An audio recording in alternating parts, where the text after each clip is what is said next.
In America, that's like a demeaning term, but here it's endearing. So it's really weird. Like I actually have to check if people are Canadian or American when they call me bud to see if whether or not they're being being rude I guess and it's like more about the patronizing. inflection, because like you could be like, "Nice job, buddy," right? Or you could be like, "Nice job, buddy." I guess so. But if you say like, how's it going, bud? In Canada, that's like bud is like saying friend Yeah. or homie Hmm. or the version of that I can't say, but is like the coolest version that you can say. Right. Uh, but in America, it's like, how's it going, bud? It's like you're a child and it's patronizing. Hmm. I hear you. Yeah. Yeah, it's weird. It's weird. I'm sure there's a lot of people that want to shoot me in America for saying that to them. Well, it's I told probably you just about that time. most high MMR Dota players probably want to shoot you because they're all disturbed people. This is true. This is true. I've legitimately had quite a few people say they want to shoot me. That's not uncommon. It's crazy how many people showed up so quickly. We're already at 50 viewers. I mean, that's just, dude. We're becoming like the shroud of YouTube. We're like one of the biggest YouTube streams when we go Hell live. yeah, dude. Hell yeah. I'll post it. I'm surprised we didn't have to post.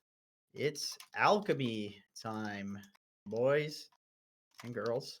I think there's a couple of ladies on the Discord. Not too many though. Yeah, they stay pretty low profile because there's a lot of people that harass them if they say anything, which is I could see that. insane. But that's just how It's Dota. online is. It's Yeah, Dota. Yeah. A lot fortunately. of a lot of simps out there. A lot of people that are just as obsessed as simps, but not simps, and they're just like the opposite, just negative and aggressive, that Jenkins, sort of thing. you are the most intelligent Dota 2 player I've ever seen. Why do you say Wow, that? that's what somebody in chat said. Oh, thanks. Thank you. You must have that's a low bar. That's a rough one for everybody else, I guess. Oh boy. What's the Discord? Asking for a friend. It's in the No, it's not in the description. It's in all the video descriptions. It's somewhere. Yeah. Hi, dads. Uh, Hi, son. Hello, boy. How'd your Dota go today, Don? Let me look. Actually, I'm still doing my role tracking. So let me. Did you play on the latest patch? Yeah, I did. I played one game on it Okay. so far. How's it feel? The boots feel really good. I feel like boots might be good, but I haven't looked at the math on if you're So faster or slower than before. I'm pretty sure you're a little bit faster. boots are better for everybody under 300 movement speed. It's That's definitely true. Yeah, so it's 45 movement speed is equivalent to 30% or whatever, 15%, whatever the It was percentage was. 15% before, yeah. Yeah, whatever it was, 15% of uh 300 equals 45. So, And um they're flat 45 now? yeah. Okay, sweet. So finally some good news for my boy Pudge. Yep. I'll take it. Yeah. Uh, So, slower heroes definitely benefit more from boots. I was actually just clearly thinking today that in the current patch, I don't think there's anything less fun than playing support. I had that realization today. Like, I was like, why? Why have I been hating playing Dota so much recently?" And the answer is because I play support every game, and it just fucking sucks. It's not fun.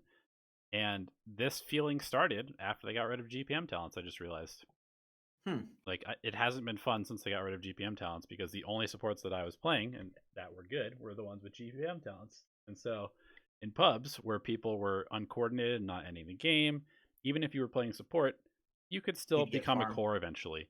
Whereas now, if you're a five and the game is going poorly for your team, you actually can't do anything. It's like not fun.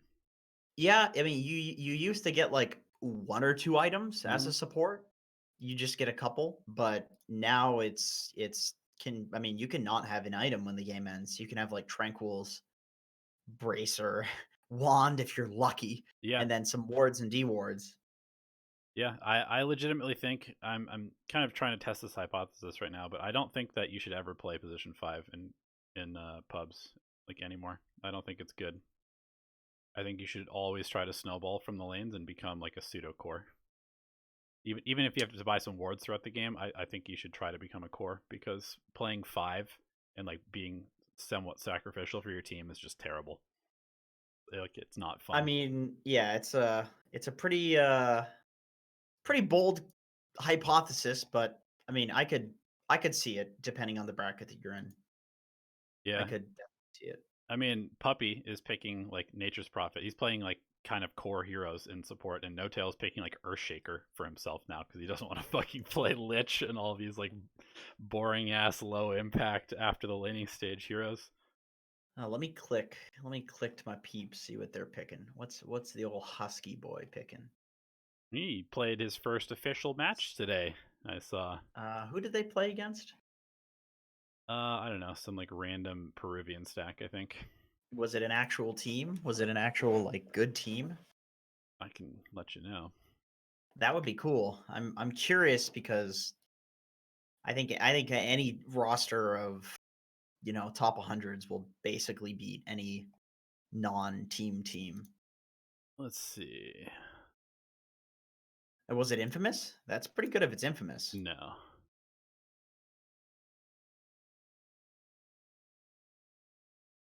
Where's the games that they played today? Oh, four Four Zoomers Zoomers. versus Vicious. Who's on Vicious? Vicious is Dark Mago. It's a bunch of Peruvian, like high MMR ish players.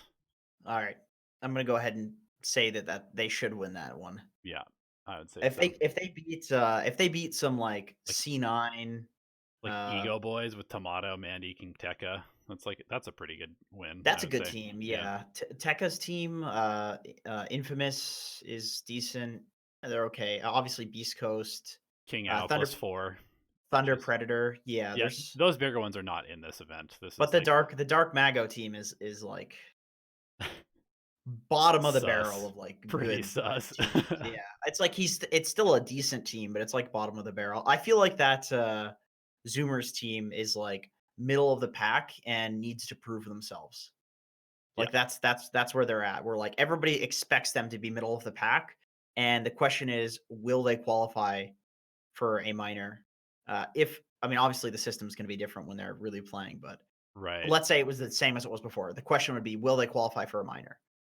Major, probably not. I don't think that's going to happen. Like they would Definitely need to not. qualify. Definitely not. They would need to qualify for one or two minors before they can qualify for a major. And Yeah. I think that team's going to break apart pretty quickly. But we'll see. Maybe they'll prove me wrong. Yeah. Okay, so to answer your question, I went 5-3 so far today, so 62% win rate. I played let's see. Looks like I went 2-2 as 5, 2-2 as position 1, and then 4-0 as position 4 today. Nice. Yep. Mode win. I played That's good. random ass shit today too because I was just testing stuff out. So I played Dude, like I'm closing out on 8K. I'm hell yeah, 7,700 flat. hell yeah. I'm so close.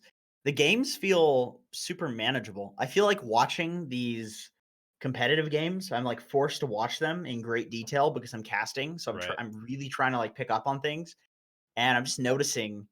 I was thinking if I do get top 100 soon, I'm gonna probably post a video about how I got top 100 because I mean I can just say what it is right now that has changed for me. Mm-hmm. And I know we've talked about this a lot, but I feel myself doing this more. That's like what's changed is that like I feel like the whole game I'm doing this. And once again, I know we've talked about it a lot, but every single individual moment, I'm having fun with like trying to win that moment of Dota. You know what I Mm-hmm. mean? It's like stopping a pull or uh sniping a courier and like outplaying somebody where they don't get as much damage on me while I'm Mm-hmm. doing that. Like little things like that is that I'm not thinking of like, well, I've played the game enough and I've played enough of the heroes that I'm spamming to like get the bigger picture. And then I can focus on it's weird because like we always say the opposite. I feel like it's like looped for me. You know what I mean? Where because I've played for so long and I can think of the bigger picture things because I know, okay, on my hero at this point, like Sand King's a really good example. Like on Sand King, I know the exact trajectory of how the game should go.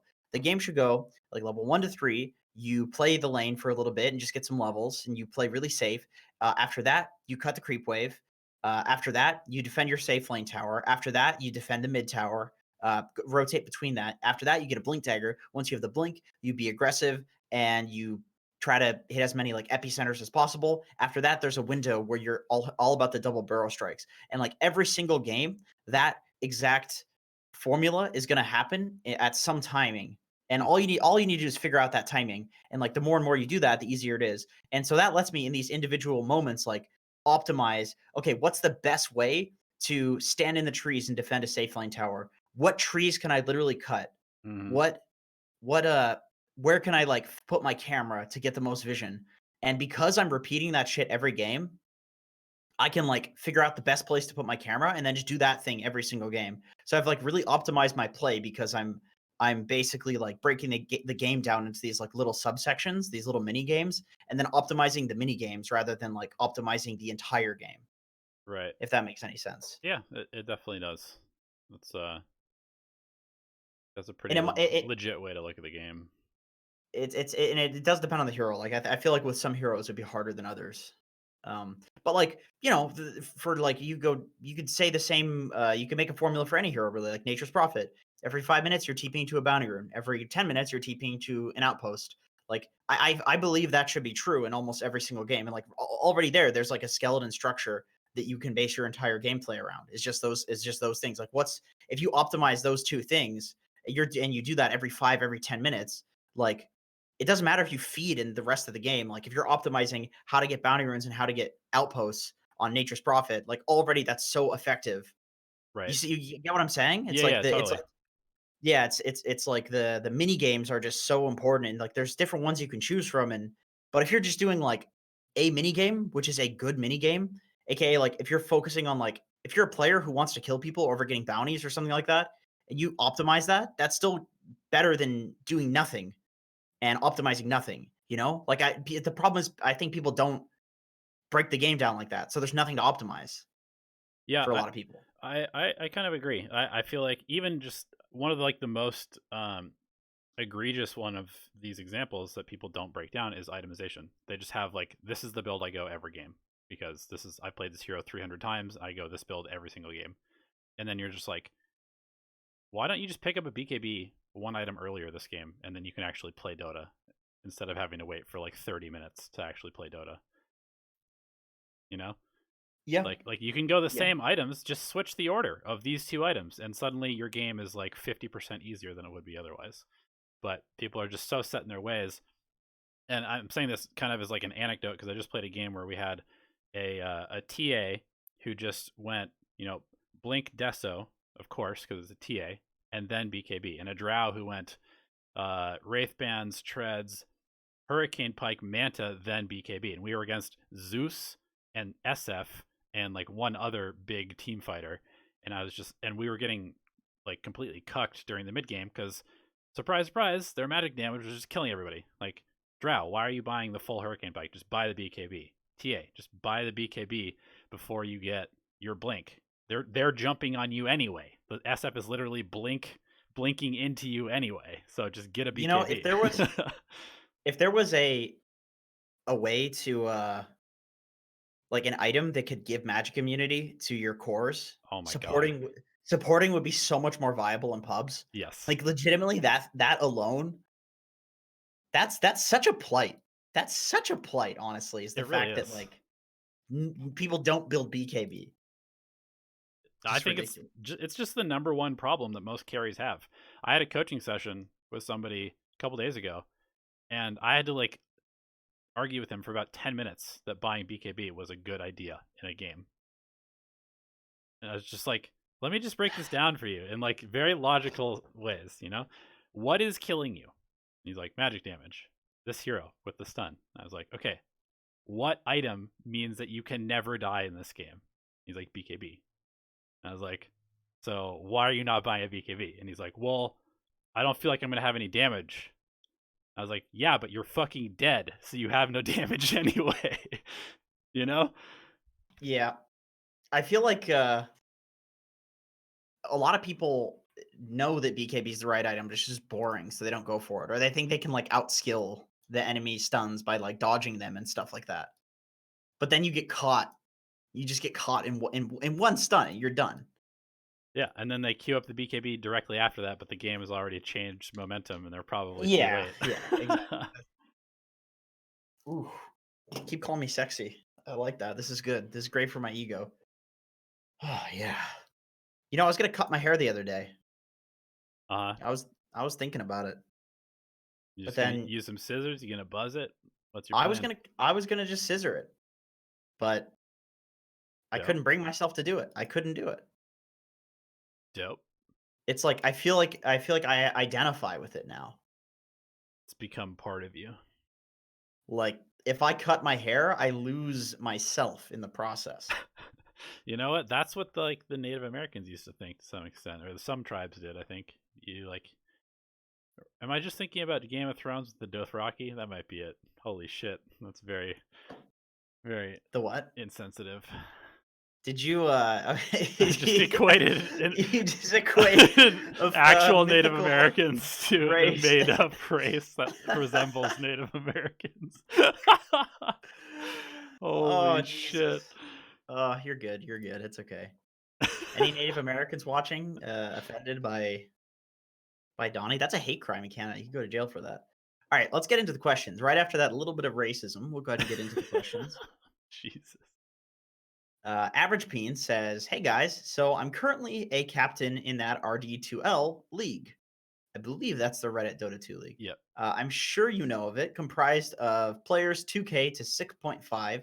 Usually a team comp will have an immortal, divine to ancient, legend, and or archon. Which position do you feel like I should prioritize in my draft with the higher MMR players? Pause one or pause two. The question is which roles do you feel will immortals have the most impact, and how do you maximize the lower MMRs to have the greatest impact with their MMR? Okay, I can tell you actually. This is good. Yeah, I Second have an idea as question. well. Oh, there's a second question. Okay. Okay, we'll cover that after. Okay, I would say if I'm drafting for like lower MMR players, I'm gonna pick them shit where they like don't have to do a lot. You know, like really easy, ogre, lich. Comfort is good too. Like if you can pick something Dazzle. comfortable. Lots of But with lots that, of low MMR players like Dazzle as a support. Like it is a risk though to pick somebody even some comfort, because if somebody's low MMR and they're comfortable with something, chances are they have some really shitty habits right. with that thing anyway. So it's not really going to be good. So you want to pick stuff where basically they don't have to press too many things to have a high impact. And I would say probably prioritize mid over carry, just Yep, I would because agree. it's honestly pretty easy to have I've been carried by plenty of like divine carries, but I've never had like a divine go mid against like some immortal top And have 200 a or good something game. Yeah, it's like and not have a good possible. game. They just get stomped and the game is over. Like the problem is mid's a snowballing role. Carry's not really a snowballing role. It's like carry players are going to do well if like their support is good in lane, and maybe a little bit if they're good, and then hit creeps, and then it's really easy to it's much easier to carry games with items as a carry. Like it's Right. mid is this like skill based. You get items if you're good. Carry is like you just usually free farm if you're not an idiot, Right. and Yeah. then you have items and it's easy to carry. And your mid does the exact same thing except with skill, with levels, and with they snowball. So Yeah, I mean the thing about carry, it's like we've been talking about it a lot. What are your main jobs as a carry? Show up to the right fights. Like that's pretty straightforward. And buy the correct items at the right time. And then as a mid, it's like, okay, do I get this CS? Did I bully this person enough? Do I have enough regen? Should I go top or bottom? Which power rune should I abuse? Okay, should I stack for myself now? Is this lane too difficult? Do I need to leave and gank another lane? And now that I'm ahead, how do I like which lane of the other teams should I dumpster? Like there's so many different things that I feel like the decision making tree is much more simple as a carry. So I would agree. I think that generally speaking, an immortal player is just going to have better decision making across the board, and so prioritize them as your mid. Then for your lowest MMR player, I'd probably put them on position 4, to be honest. I feel like 5 is more impactful in terms of the laning stage, and an offlaner can kind of carry a bad 4 a lot of the time. No, I would say I wouldn't say that. I would honestly say that the two, probably at least in my opinion, the easiest roles in order are uh probably 5 in terms of like basically they can get away with doing nothing. I would say it's probably 5 first, then off lane, then actually probably maybe okay, it's like 5 carry, off lane, 4 mid. I feel like 4s right now, at least from Yeah, but what I've watched in like competitive. you're not considering that this is going to be a person who is potentially like 5,000 MMR lower than the highest person in the game. You don't want a 5,000 Yeah. MMR lower player to be the carry. Like, no fucking No, way. no. Well, okay. No. That depends. Like if No, you no, can no, no, no. No. I'm saying you also have a choice to put a high MMR player in a role, right? It's not just the negative. You have to look at the positive as well. You're also getting an immortal player as a 4. I think an immortal player as a 4 will do more than a carry player uh, as an immortal player. Like I think if you have 4 immortal and then carry is some low MMR player, and then that's going to be better than having your carry as a like. I really feel like some Earthshaker, Earth Spirit, they're gonna single-handedly like win fights and control the game as long as they have like one core to support that's immortal. Maybe. I really feel like, and once again, maybe this is just my experience from like divine pubs. I've had so many divine carries carry me where they're just some like Terrorblade and all they do is they show up at like 40 minutes and just win the game based off of we just win one fight, and it's like they press all their items and shit and we made space for them the whole time. Like I really feel like 4 has like uh kind of formulated itself as this like you're a mid, but you're also a roamer. You know what I mean? Like I feel like 4s have to, and offlane has become kind of fucking easy. Like Yeah. offlaners just run in and be tanky. The offlaners don't even build blink anymore. It's all like you never see blink legion unless it's idiots, or blink axe. Like it's always pipe, crimsons, things like that, Vlads. Like Right. offlane's actually quite easy. It might be the easiest role right now over 5. Like that's an argument I'm totally willing to hear, like. But I really feel like 4 in mid, there's so much like rotate, like the whole game is dictated by what you do from the get go. Yeah, that's true.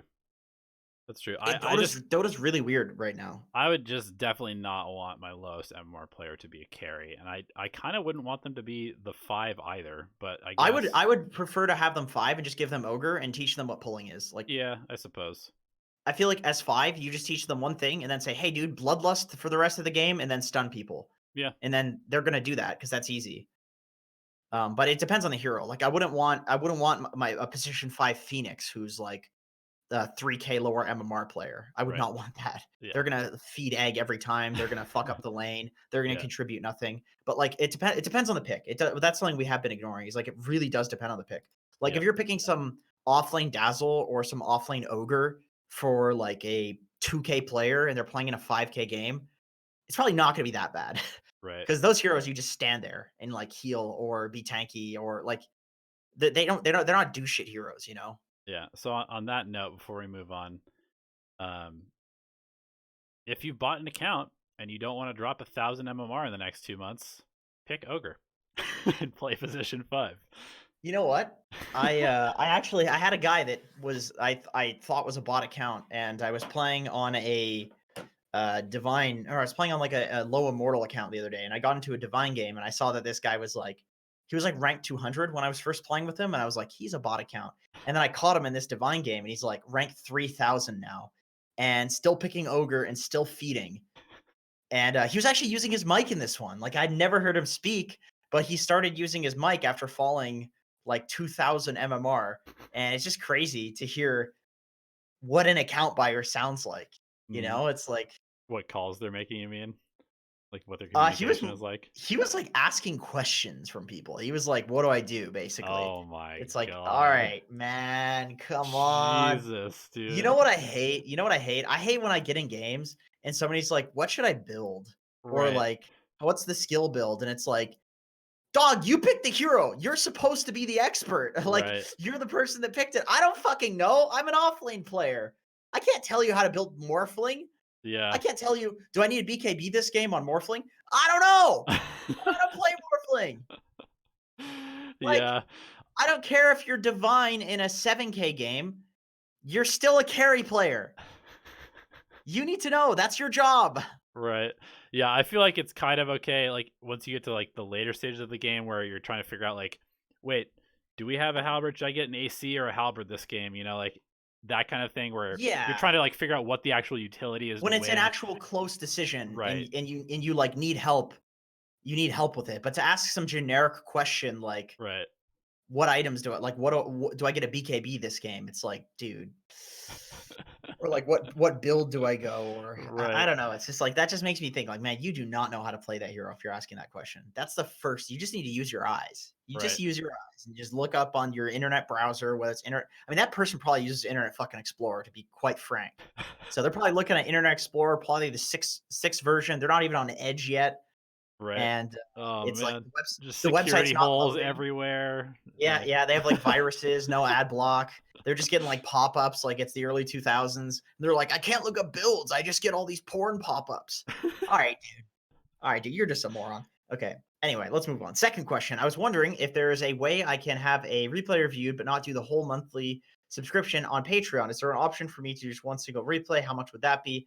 I want to upgrade to that package, but just can't currently. I would feel bad upgrading 1 month and then going back to a lower subscription after just 1 month of it. Don't feel bad about that. If you okay, number one, if you wanna like subscribe to us for a month and drop out of it at all there are for any no hard reason, feelings at all. it is literally your choice. Like the Yeah. whole point is that it's literally just you if you like content and you like us and you want to donate some stuff to help us out, that's cool. But if you don't or you can't, even if you just don't want to, that's literally your prerogative. Yeah. Like I would hate to say that we're doing this for the Patreon money. Like it's always been like a tertiary. I mean, it's insane now. We have so many patrons, which I'm very grateful for, by the way. But the Patreon thing was always like, we have our ways of like we do casting, we do like other stuff. So it's like we have our ways of sustaining. I mean, if Um, we didn't have Patreon, you and I would both have figured out a way to sustain ourselves. Maybe not in Dota, who knows? But like, yeah, yeah, it's not we were like we're gonna make so much money with Patreon. It's like no, well, we just want to do this, and we need to make it worth our time, yeah. like Don't out like of our life. don't think we would ever like see that. I mean, I don't even look at that, but don't think that like we would not, we would be like any offended by that or anything like. I had I think it was Noodle was messaging me the other day. He's like asking me a bunch of questions, which was cool. We were basically having a conversation, and then he at the end he was just like, "Okay, I'll stop asking now. Like, I don't want to keep bothering you or something." I was like, "Dude, no, fuck, man, I'm loving this. Right. Please keep going." I love talking Dota. It's the same thing. Like whenever I talk to Newsham about Dota or games or anything, it's like people just love talking about their thing. Yeah. Especially if you're like in the position of somebody's asking you questions, it just makes you feel good. It's like, oh, I know about this thing, and somebody's like, I'm like, teaching somebody that feels good. So yeah, I mean, don't feel bad about any of that shit. Honestly, I really like that sort of stuff. Yeah. I appreciate it. Anyway, awesome time says Jenkins Elevated. Is it possible you guys could turn up the audio a bit on your YouTube streams? Did you do that? Did you? Yeah. I turned you up by a couple decibels today. Okay, cool, And I cool. don't turn myself up any higher because it clips otherwise. I also think it kind of depends on whether you're listening through headphones or GG. speakers or your phone or whatever. So, GG. Okay, that's his only question. So yes. Cado Nuno says, as a mainly position 5 player, IQ as 4 and 5, I find that Coddle has been insane, but when I get stuck in position 4, I've been picking Treant and spamming vines into their carry.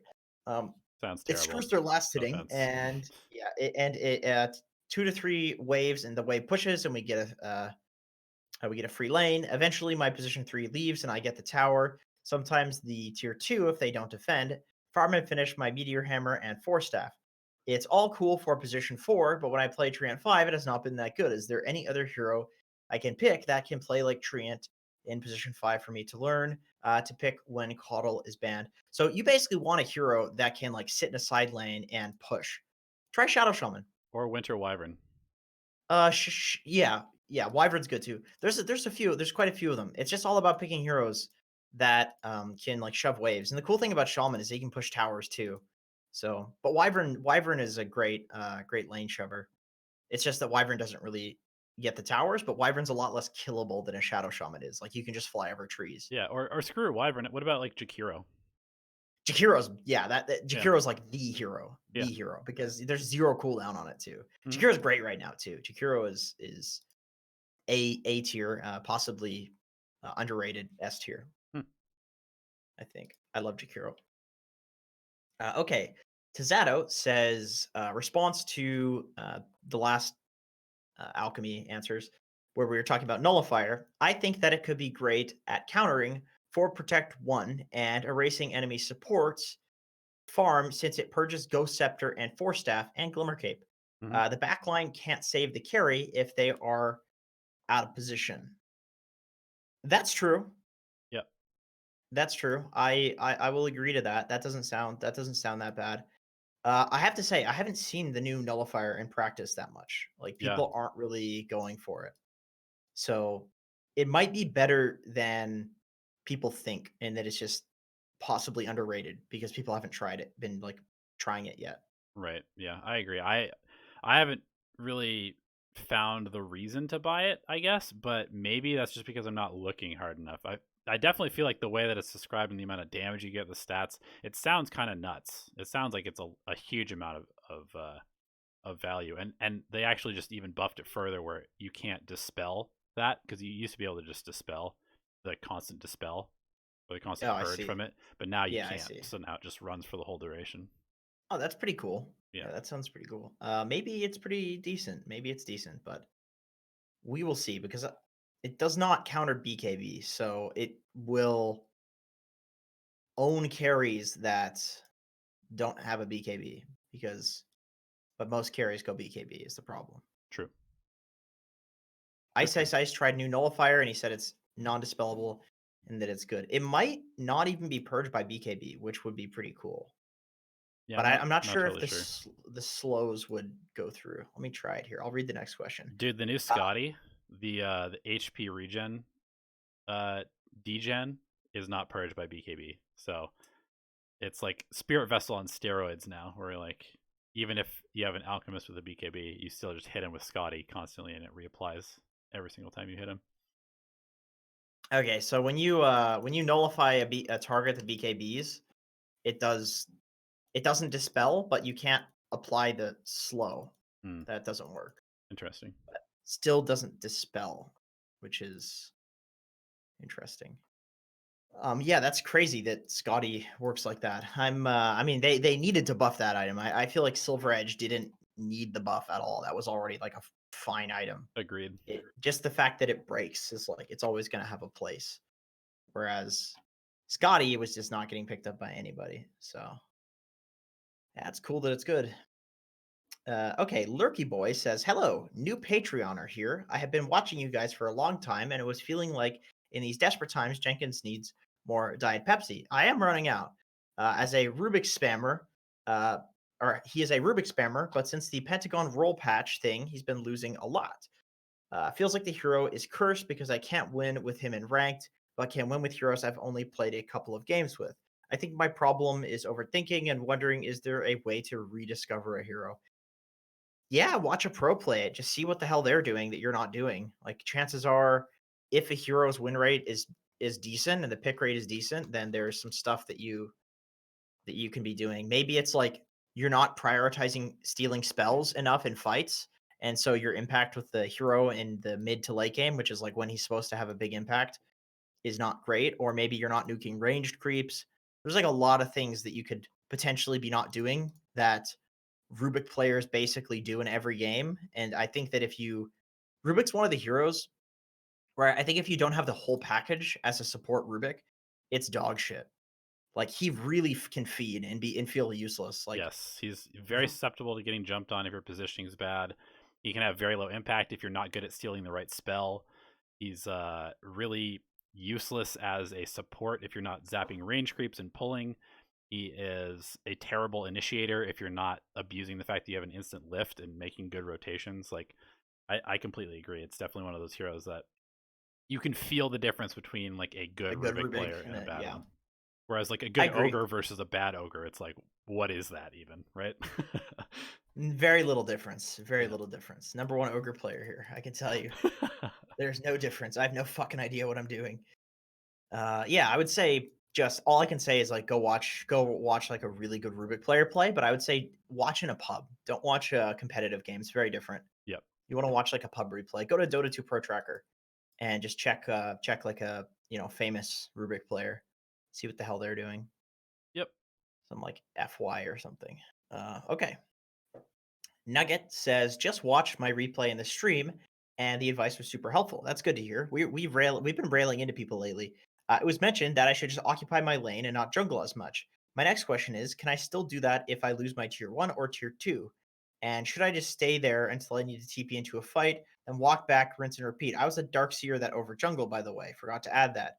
I'm also watching ESL online here on and off, and I was wondering why teams seem to be 2 position 4s and 3 position 3s for the draft.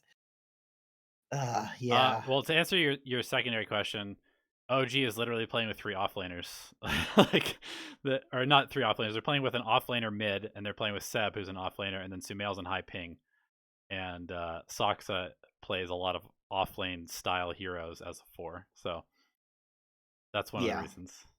That's definitely going to be a big reason. Also, I think this patch really favors fighting. Yeah. There's a lot of the heroes that are trending too, like in the mid lane, are happen to be offlaners because of counters and new things people are discovering. Like there's this bristle mid thing people are doing, which made people start picking Legion mid, and counters happening in the side lanes, and these like picks coming out where people will like counter it. So they put this like off lane hero into the mid lane and really, oh, surprise, it's a mid laner. Like there's a lot of draft shenanigans going on like that. And basically, I would say that the main reason for it is because fighting is really good right now. And almost every hero scales to be insane because of level 30s, because of like ridiculous level 25 talents, because of items, because of the fact that we have a neutral item slot now, rapier being an item. Like there's so many reasons why games can just go late and you can win with basically any lineup. So all you need to do is like pick to fight and pick to like have a good early game, and then eventually go late game and take an advantage, and then you can win the game with like almost anything. So Yeah. that's a big reason, in my opinion. It's just like the math on how the patch works. It just promotes fighting. And okay, so you were saying, so you over jungled on Darkseer, and your next question is, you should lane. My next question is, can I still do that if I lose my tier 1 or tier 2? Yeah, yeah, yeah, yeah. It doesn't matter. Doesn't matter what towers you have on their team or what towers you've lost. Push the lanes out. Pushing the lanes out is good no matter what. It's that is the place you need to plant yourself as an offlaner. You have to get used to that. It doesn't matter what hero you're playing. Your job is to push one of the side lanes, and then, like you said, TP or make your way somewhere. Because if you're Darkseer, you throw an Iron Shell on a creep wave, and geez, you can be from one corner of the map to the other corner of the map by the time that Iron Shell despawns. So you don't even need to TP places. You can just surge yourself over, Iron Shell a creep wave, walk back to your team, and all of a sudden the enemy team needs to split up in order to deal with that creep wave, and then you fight them, and then you win the fight because of an Iron Shell. It's the most boring, saddest way to win a Dota game, but it's effective. Like splitting the enemy team up with simple stuff like that means you never have to take fights that are not advantageous. It's really easy. Ion And a lot shell of in people, this move speed economy. Are we in the new move speed economy now? Is that Dota? Sorry to interrupt. I was just I'm not sure. I don't know. From what you said, I don't think so. It seems about the same, but I don't know. We'll see. We'll see. There's always like sometimes there are these changes where it's just like all side grades and side changes mm, where yeah, I don't know. I don't think so. Anyway, Snowy says in the coronavirus lockdown, I started doing online tutorials on how to use statistical software. The tutor's examples are so boring. He's using employee data from a bank to see if there's a correlation between gender and salary. Shocker was the answer is yes. Anyway, to make the course more interesting, I'm consistently entering Dota 2 match info into the software. What variables do you think I should analyze to find interesting correlations in my games? I heard Jenkins is a mathematical genius. That's definitely true, and like a sexual genius as well. Like definitely, I would say like getting up there on like the sex symbol scale in terms of Dota personality. So I'm like almost at Donnie level, but not quite there yet. And let's see, variables. What variables would you like to see if they correlate, Donnie? So because I've been doing this spreadsheet tracking with JCJ, and I was trying to figure out if there's a way to figure out like I know that Strats has like an individual match performance score that's a bunch of different statistics, and I was trying to figure out if there's some like I guess grouping of specific stats that are not team not very team influenced because the thing is like in Dota, if you look at KDA, if you look at GPM, if you look at basically any of like the vanity stats that you see on Dota Buff on a regular basis, those are all very heavily influenced by if your team is winning or losing. So if you have a good game, if your team has a good game, you're going to have very good scores in like all of those areas probably. So I don't know exactly what some of the best stats are. I think like generally speaking, what your like raw KDA is a pretty good stat. It's not great, but I think it's pretty good because at least it shows that you are not dying a lot, which is good. You are involved in kills, which is also probably good. I would like to see like number of centuries purchased and win percentage for pause fives. That'd be interesting. I That's something that I think would help a lot of people understand how dumb it is when they're rushing a fucking Aghanim Scepter on Lion and have bought 0 centuries because Yeah, they want to save their gold. Even though it doesn't make it well, like it pays for itself half the time if you're yeah, good at D war. yeah. But I would like to see that. That is another good point though. Is I think most of the stats that you'd want to look at are pretty position specific. I think that Definitely. you'd have to kind of like figure out different sets of stats per position, and there's probably going to be combinations of stats like just looking at raw kills, deaths, GPM, CS. Like none of those are actually relevant to determining whether somebody's a good player or not, in my opinion. I would also love to see like these are kind of hard to test, and I don't know where you would get the information from this, but I would love to see like number of neutral creeps killed versus number of lane creeps killed and the win percentage of both. Hmm. Like if somebody kills more jungle creeps, is their win percentage gonna be shitty or MMR? I guess it would be MMR. Like looking and seeing if somebody like kills more lane creeps if their MMR increases Hmm. because these are just things that I think would help like the average player where you could actually have like it'd be cool to have like evidence, stats that's like literally if you just do this thing, you will win more. Right. Because so many people, it's like they hear what you're saying and sometimes we'll say like pull in replay review and then we'll look the next week and there's no pulling happening. And it's like, do you just not think that because I get it. There's like when you're getting coached, there's a whole lot of bullshit that gets said. So it is hard to find what the good things are and what the bad things are. Um, and a lot of people just like I guess they don't fully comprehend when you are telling like this is good. They're like it's probably not that good. Like they're just exaggerating it. You know what? It's like it's this Right. weird. It's hard to know until you know. Then you're like, yes, this is of course good. I've gained all this MMR, but before Right. you gain it, you just think like it's probably not that. It's probably something else like mechanics or last hitting. And Right. then you Or just you can't know until it's happened. Like true. True. True. True. Yeah. It is a very strange conundrum that we keep running into, where it's just week after week after week, and like, God bless you, patrons, for like continually submitting replays to try and learn and supporting us with that and giving us this content to do every week. But it's like, how many times do we have to say, just pull the lane? You know? well, okay, to be fair, it has gotten better. Like I'm not like it has 100%. I mean, we saw Bradley Dragon for God's sakes True. pulling. So it 100%. But then we get new players and stuff, and then the and new patrons, and the not pulling happens. So we are still talking about it, but it's nowhere near as much as like Yeah. that one episode where we started memeing it a lot. It stopped like the next episode when Yeah. we were like, we're literally not gonna cover a replay where there's no pulling. Like everybody started pulling, Yeah. and I hope everybody started gaining MMR. I hope that that's true. I would assume that that's true. Yeah. I mean, I feel like if you're not pulling and you start pulling, it's impossible not to gain it more. Yeah, I Like, think so. I think it's just impossible. Yeah, I really think so. I mean, I've watched a lot of Archon and Legend pubs at this point, and good lord, there are a whole lot of things I can tell you that will gain you MMR by just doing it's it's all so simple. It's so simple. But there's also this like question of it is difficult to like implement. Like there's a difference between talking about something, understanding that it's good, and then implementing it. That's like a True. that's a psychology problem, like a learning problem. Like I can read the text on a textbook page, but that's not necessarily the same as me understanding the concepts. There's plenty of times where I have to read through a chapter in a textbook like 3 times in order to actually get what the fuck is going on in it. Yeah. So, yeah, it's interesting. It's interesting. Yeah, there is something with like the psychology of learning where if you don't apply it, most of your knowledge goes away. Something like that.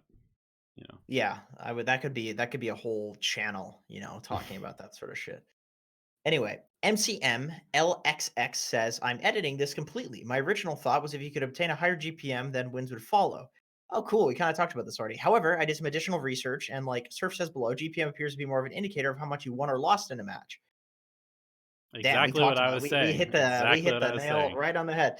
Having that said, when I used to coach basketball, I would not allow my kids to talk about winning or losing. I like that a lot. I really like that. That's how we were at Leviathan when we were winning. When we were losing, it was usually like, oh god, I have some stories. I have some really devastating stories of tens of thousands of potential dollars that we lost for having very very bad uh team Dynamics. practices, like things that we yeah, I mean, I could go on forever, but I totally agree. I totally agree from my own experience, and I assume Donnie from your like snowboarding coaching and stuff, you probably feel similar. Like there are things that people can get debated to think about, and it takes the focus off like what's important, Yeah, basically. definitely. If I only think about that number, it's going to go up or down. And oh, he's talking about MMR. Then the number is not going to move. Totally agree. Totally agree. You should not do this with MMR. In fact, I literally just made a video on my channel, which on my channel, not my Dota Alchemy is my channel as well, but I mean my personal YouTube, where I talked about basically why you should focus on having an impact in the game as opposed to Winning and losing. winning and losing. And the reason that I made that video is it came from a conversation with me where I had with Moxie, where she was saying like she basically has like severe anxiety when it comes to like queuing for pubs. And so I basically told her the analogy of like Dota's like poker, where you just want to come up with one. That's why I said it on the stream like a couple days Mm. ago too when we talked about it, where Dota's like poker, and you basically want to focus on having the winning strategy and not give a fuck whether or not you win or lose, because some games you're not going to impact, some games you will impact, but either way, it doesn't matter. All you need to do is make sure that you have that winning strategy. And if that's your focus, then the anxiety usually comes from MMR loss or MMR gain, or I'm afraid of losing. But if winning is 100% within your control every game, because the definition of winning is different, then there's no anxiety because you win every game. It's like the whole saying is you win or you learn. That's like basically what I'm saying is that if your goal to play pubs is to win, or if you lose, make the game as fucking hard as possible for the enemy team to end and have the highest impact possible, then you can lose that game and still be a winner.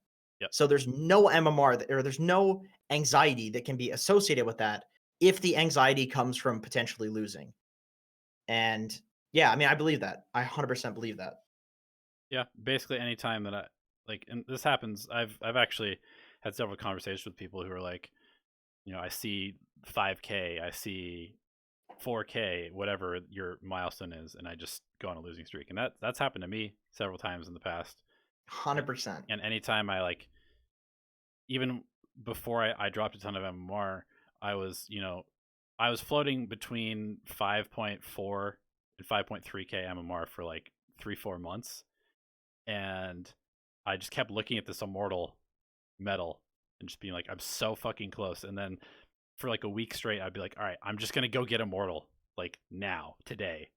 And then I would just go on a losing streak. And then like I would stop doing that and I'd grind my way back to like 5.4K. And I'd be like, all right, I'm winning a bunch. I'm gonna go get immortal. And then losing streak, stagnant, like over and over and over. And it's really just, man, just being results oriented is just so bad for performance. This makes me beg the question of, there's been so many times where I felt that too, and this is like, this hits home for me because I'm very close to 8K right Yeah. now for the first time ever. And I was one of those people that genuinely believed that I was never going to be good enough to get 8K. Like, I saw these players as being on such an, like, that's professional level, you know? And it's like, I never thought that it would be possible. I mean, now I think it's possible for anybody. It just takes a lot of time and effort. But I'm obsessed with the number right now. Right. I'm like, I don't, and the question I have is like, I know I'm not supposed to be the one asking the questions, but how the fuck do I not? How do I not obsess over that? It's been such a goal for me.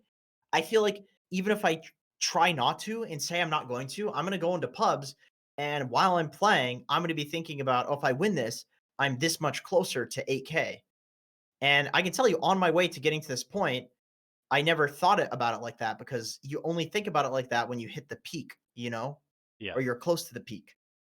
Yeah. So We can talk about it a bit off stream because I definitely have some ideas for you from just like studying sports psychology and that kind of stuff. But tell me it's, now, what do I do? dude, I mean, you have to just kind of like come up with a system that just gets you into the zone before every game, because you basically just like have to come up with something that is so just mechanical in routine, where playing in a high pressure game just becomes like part of normalcy for you.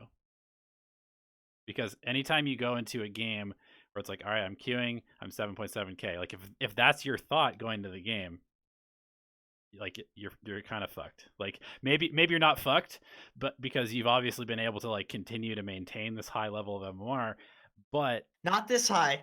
right. Not this high. But even so, like I'm sure that, when you were 7.5K, you probably had these thoughts a few times, like, oh, I'm getting closer and closer to 8K, but you still were able to like Much less, much less. continue to like win and lose, maybe like slowly climb up to 7.7K. But now that you're getting closer and closer, every single game is going to take on like this extra significance to you, but that significance is not real. And so the way to break out of that like false significance of the game actually mattering more than it does is to just like come up with a routine to where like getting into the game itself is so normal that you kind of forget that there is any significance to it, you know? You know what? When you even, this is gonna sound some fucking hokey pokey pseudoscience, but when you just said that, when you said that it's not real, that like that like hit me just hearing you say that, because it's like, well, number one, we as humans like look at things and find patterns. You know what I Right. mean? Like, what is the difference between a 7.7K player and an 8K player? Like, if you are 7,999, people view you as 7K. Right. If you are 8,001, you are an 8K player. Right. There's a 3 MMR difference between those two numbers, and yet we perceive it as being so different. And so when you said that, it's like, oh, well, you're right. It actually isn't real. And that reminds me of, I've been re-listening to a book by Marcus Aurelius. It was actually his diary called Meditations. I've talked about it a dozen times. Mhm. Some Stoic book, and he always talks about how whenever there's something that you're struggling with in life that's causing you emotions in either regard, either like euphoria or depression or whatever it is, you can always go back to some sort of principle that is just true in the universe that will make that thing not matter anymore. And that can be a good thing or a bad thing. You can perceive that in either way. But that seems like a good principle for me. Is just that it actually doesn't matter. Like, the difference between 7.7K and 8K is probably the same difference between 7.6K and 7.9K or whatever. But I wouldn't view it like that. Right. You know, I don't give a hell. I don't give a rat's ass if I'm 7.9K. I want to be 8K. Right. You know what I mean? So yeah, I think I just need to repeat to myself, like, it's not real. It's not real. And I think that goes for everybody else. I think like just just reminding yourself of like those certain principles that are like true regardless. Yeah. You know, it's I mean, realistically, like for me, I've had the same thing. I was 90, what, 92, 97%, something like that. Divine 5, 97%. So essentially I was immortal, right? You know, I was actually like 5 MMR, 10 MMR away from being immortal. So like it's one win or loss. Oh, dude, and you've got I don't wanna like throw some wood in the fire or whatever, so to speak, but people give you so much shit about being divine I too. know. So I know how much you want to get that. What's your MMR at now? You're doing pretty decent, aren't you? Yeah, I'm not playing as much, but I'm I'm almost 4.8. So I'm Here's the thing, almost back to Sepper. 5. Sepper, you say it's a game, but for me, it's like if I get AK, I can maybe play in that league next year, you know? So it's like Right. that's some nice like supplemental income. That's my argument for smurfing too. I know people are really against smurfing, but when there's thousands, if not millions of dollars on the line, if you're somebody like Arteezy, for example, I understand why Eternal Envy smurfs. He's playing for tens of thousands, hundreds of thousands of dollars, and Arteezy's playing for millions of dollars. Right. Who in God's name wouldn't take a competitive advantage to take a moral high ground in a situation like that? And that's how I feel about like caring about your MMR. It's like it depends on how far you want to go with it, you know? It really depends. Yeah, I mean for both of us, Dota is a career at the moment, so it pays dividends to be high rated. Like Yeah, true. even for me, people will stop fucking questioning whether my advice is correct. Like just straight up. Casting as well. Like if Yeah, you're casting and you say something that's like stupid, people will just assume it's not stupid if you're high rated. right. But it's like, no, that was stupid. Yeah, I mean, also look at Cap for example. Like he was when he first started being an analyst, he was like 5K or something like that. And he made it like a mission because he wanted to actually be a fucking analyst like at the level that like the pros who were coming off of who were like retiring or like they would have guest pros analyze. Merlini of course was like an ex Dota 1 pro. Um and so Cap was like, "All right, well I have to get like 7K otherwise I can't really realistically be an analyst."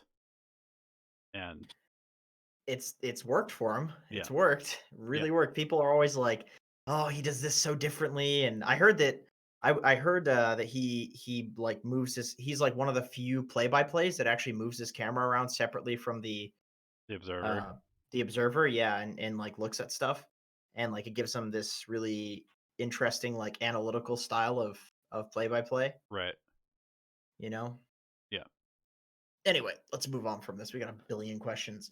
Wink X11 says, "Why is Maelstrom better on Lifestealer over Battle Fury, but a Battle Fury is better on Jug?" Uh, the main reason is Lifestealer has attack speed, and Maelstrom scales really well with attack speed because it's just percentage, or it's just like static damage, no pun intended. And Battle Fury scales with like all damage. It scales with damage and right clicks and everything. Uh, Attack speed, damage. So Battle Fury on a hero with like a crit is really good because you crit and then it spills all of that damage. If you were to like hypothetically crit on Nakes and you had like a Maelstrom, it doesn't make the Maelstrom do any more damage. So it's really efficient to have a Battle Fury on these like crit heroes that have Yeah. high damage. Also, Lifestealer does most of his damage with like his lifesteal yeah. and attack speed, Also, not Juggernaut base damage. doesn't or Juggernaut deals a lot more with not having sustain both mana and HP, whereas Lifestealer has innate sustain for health, so he can farm And no forever. mana cost basically. Exactly. So you have to look at like the whole item and what it does for a hero, and not just like the fact that it increases farming speed.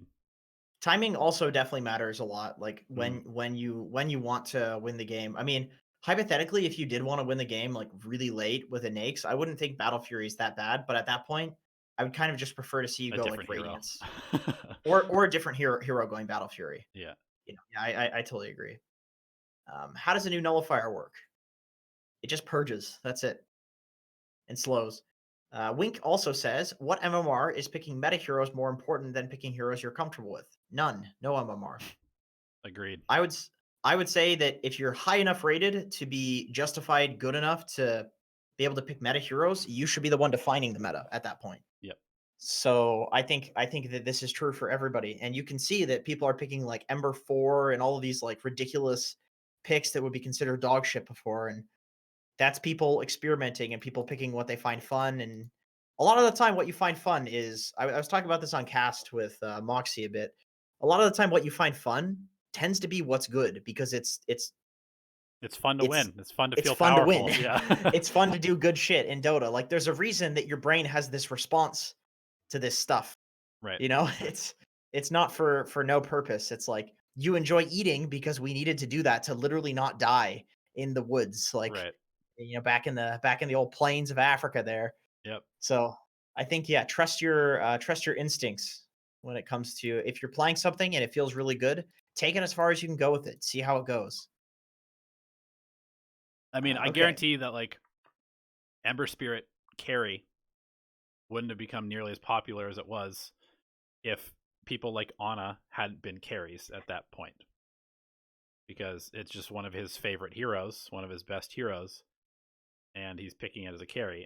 It's not like a prototypical carry, right? If you take an Ember Spirit and you're like, who wins this man fight? Ember Spirit PA, Ember Spirit Sven, Ember Spirit Wraith King, Ember Spirit Nyx, Ember Spirit insert any normal carry. Ember Spirit loses all of those, but he actually becomes a very good carry when you do something different, but you'd never figure that out if you were just trying to play prototypical carries all the time. So True. comfort lets you explore the possibilities of a hero.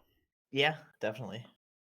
There's so many different things you can do in Dota. Like there's so many things that are good. Other than Pudge, there's so many things that are Bro, good. I rewatched a little bit of our Carry Techies Pudge 5 stream because I was going through all of my old recordings and trying to free up some space on my computer, and I found it, and I was like, damn, this shit was tight. Like it was actually legit, and it was funny, and it was not really that much of a meme because it kind of owned the lane, and I feel like it would own most lanes because that was not an easy lane that we played It did. against. We should do that one again. Actually, I'm down. I'm Yeah. down for that. That was fun. Uh, Alduin says, if you are this is answering questions. Louise, Lewis, or Louise, whichever you prefer, depends on the day. FR says there's two Louis. I have to be careful. Lewis's. God damn it, I'm mispronouncing it now. Whenever I read Lewis, I will either say Lewis, Lewis, or Louise, and I actually can't get. I'm not joking. Like I had a friend that was called that before, and I cannot get my brain to read it correctly. I don't know why. I'm just too stupid. Anyway, Lewis says starting item questions as a position 5 support that constantly casts spells to harass, Bane, Shadow Shaman, Keep of the Light, etc. Is it better you cast your spell at level 1, or is it better to wait to level 2 to cast your spell since they're more effective? Also, would you recommend going Ring of Basilius for mana regen? Yeah, go for it. And some Clarity Mango as starting items. Finally, when should we go for Ring of Basilius over Headdress? So, Ring of Basilius is just for spamming spells. Headdress is for like eating shit on enemies that spam spells. So it just depends on what you deem to be more important. But Yep. oftentimes they basically do the same thing. So, like, if you were to go, for example, a headdress on Caudal, it just means you're spamming less, but you're healing more. Right. So it depends on how much spamming they're doing and how much you can stop them from spamming by you spamming. And really, they're both pretty equivalent. That's a very small min max. Like, they're both good items, but pros will min max that shit. They'll min max like everything. And yeah, you can go for a Ring of Basilius for mana regen for sure. And I would say as a pause 5, you spam that shit as early as possible. Like your whole job is to protect your carry. And if you're saving your mana until you're level 3, you're gonna lose some lanes. That's a long time for a position 5. I think you should just spam your stuff and send regen.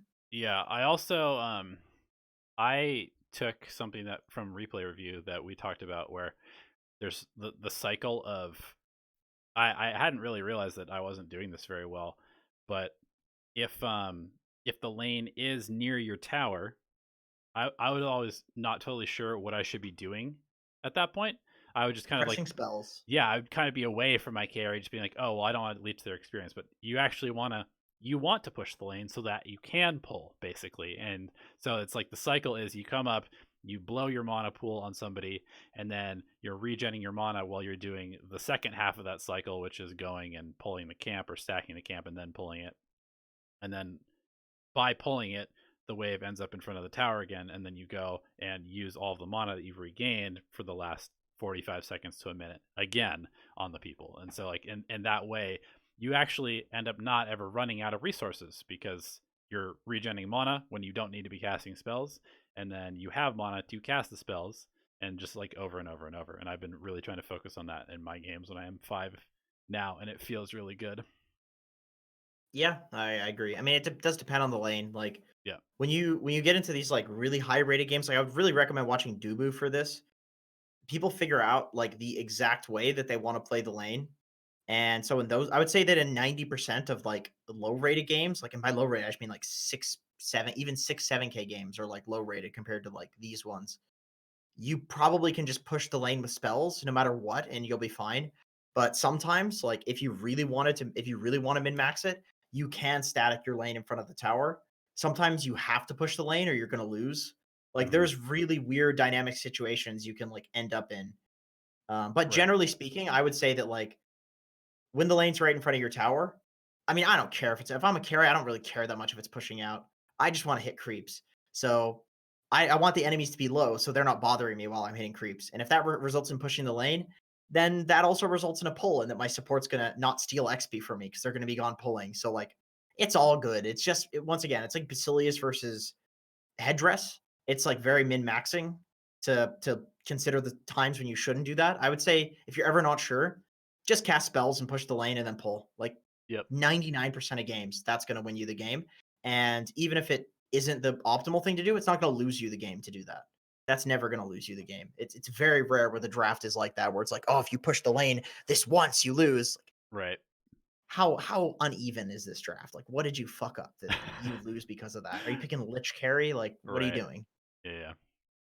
Anyway, okay. So next we have Nugget, who says, "What do you think about the mentality of putting your worst slash lowest MMR player on a position 4 and 5 in a stack?" We already talked about this.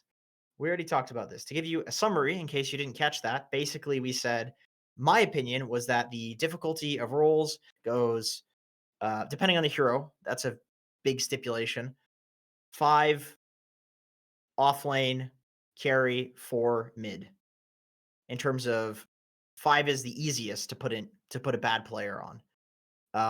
At a high level, 5 is probably the hardest, but the like baseline that a 5 needs to do in order to win the game is not that much. If you pick them like an ogre, it's really not that much. Whereas like a mid needs to do a shit. Like if you have a bad mid against a good mid, it doesn't matter what anybody else does. It's just over.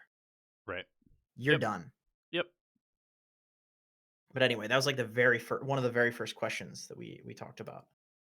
Yo, our stream Week is whack right now. We keep dropping like 100 viewers and then it pops right back up. What's going on with that? I don't know. Are we getting view botted? Hell yeah, dude. Let's go. That's cool. Hit us up, yeah, with those view bots. I'm just kidding. I'm not endorsing that. Please don't ban us. Wink X11 says, "Why isn't LC a carry?" What do you think, Big D? You know what? This is kind of an interesting question because I would say, in theory, it should be, but I don't. but but it doesn't really scale at a natural level, whereas most carries scale naturally. And what I mean by that is, if you have kind of an off game on LC, you will never have impact if you're a carry. Whereas if you You have, can't hit creeps yeah, to yeah, have an impact. if you have an off game on a PA, at some point, if you hit level 25, you will still be able to carry the game, right? Even if you have like 12 deaths and 2 kills, like if you just get items, you will still be able to carry the game. Whereas if you're Yeah, an this is true. LC, You literally can't. yeah, like if you have 50 dual damage at 50 minutes and you're a carry LC, like what are you even doing, right? You do no damage. Yep. Definitely. I also think like LC has this problem of literally being able to like jump and kill one guy, and then you have like this whatever 40-second cooldown, whatever it is on like the max duel. It's a long cooldown. Whereas like some Terrorblade can just rip apart your entire team. Anti Mage can choose a target, switch targets. Like Yeah, LC's way of doing damage is uh very single target, and then after that she gets mega kited. right. Whereas some hero like a Wraith King can chase somebody around, stun them, life stealer. picks up like Abyssal and has the slow and has the rage move speed. And LC running after people, trying to hit them is just the most pathetic thing. And she doesn't have like a steroid. Her Right. steroid is like a dispellable heal that Yeah. she places on herself, which cannot be placed through BKB. It's just weird. It's just really weird as a carry. But I think Elsie's a decent mid, and I think that's why Elsie's getting picked as mid a lot these days, is because It you're can right. snowball in the right game. It Yeah. it can be played as more of a core role. It can. Like it's not just an offlaner. Right. But I don't think that's true for carry.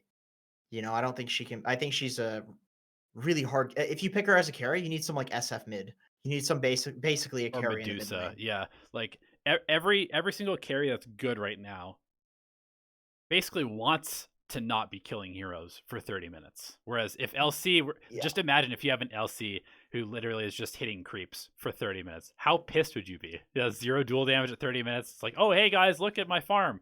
It's like, yeah, well, if you were a Wraith King, you'd have 2 lives and be able to one-shot their entire team right now.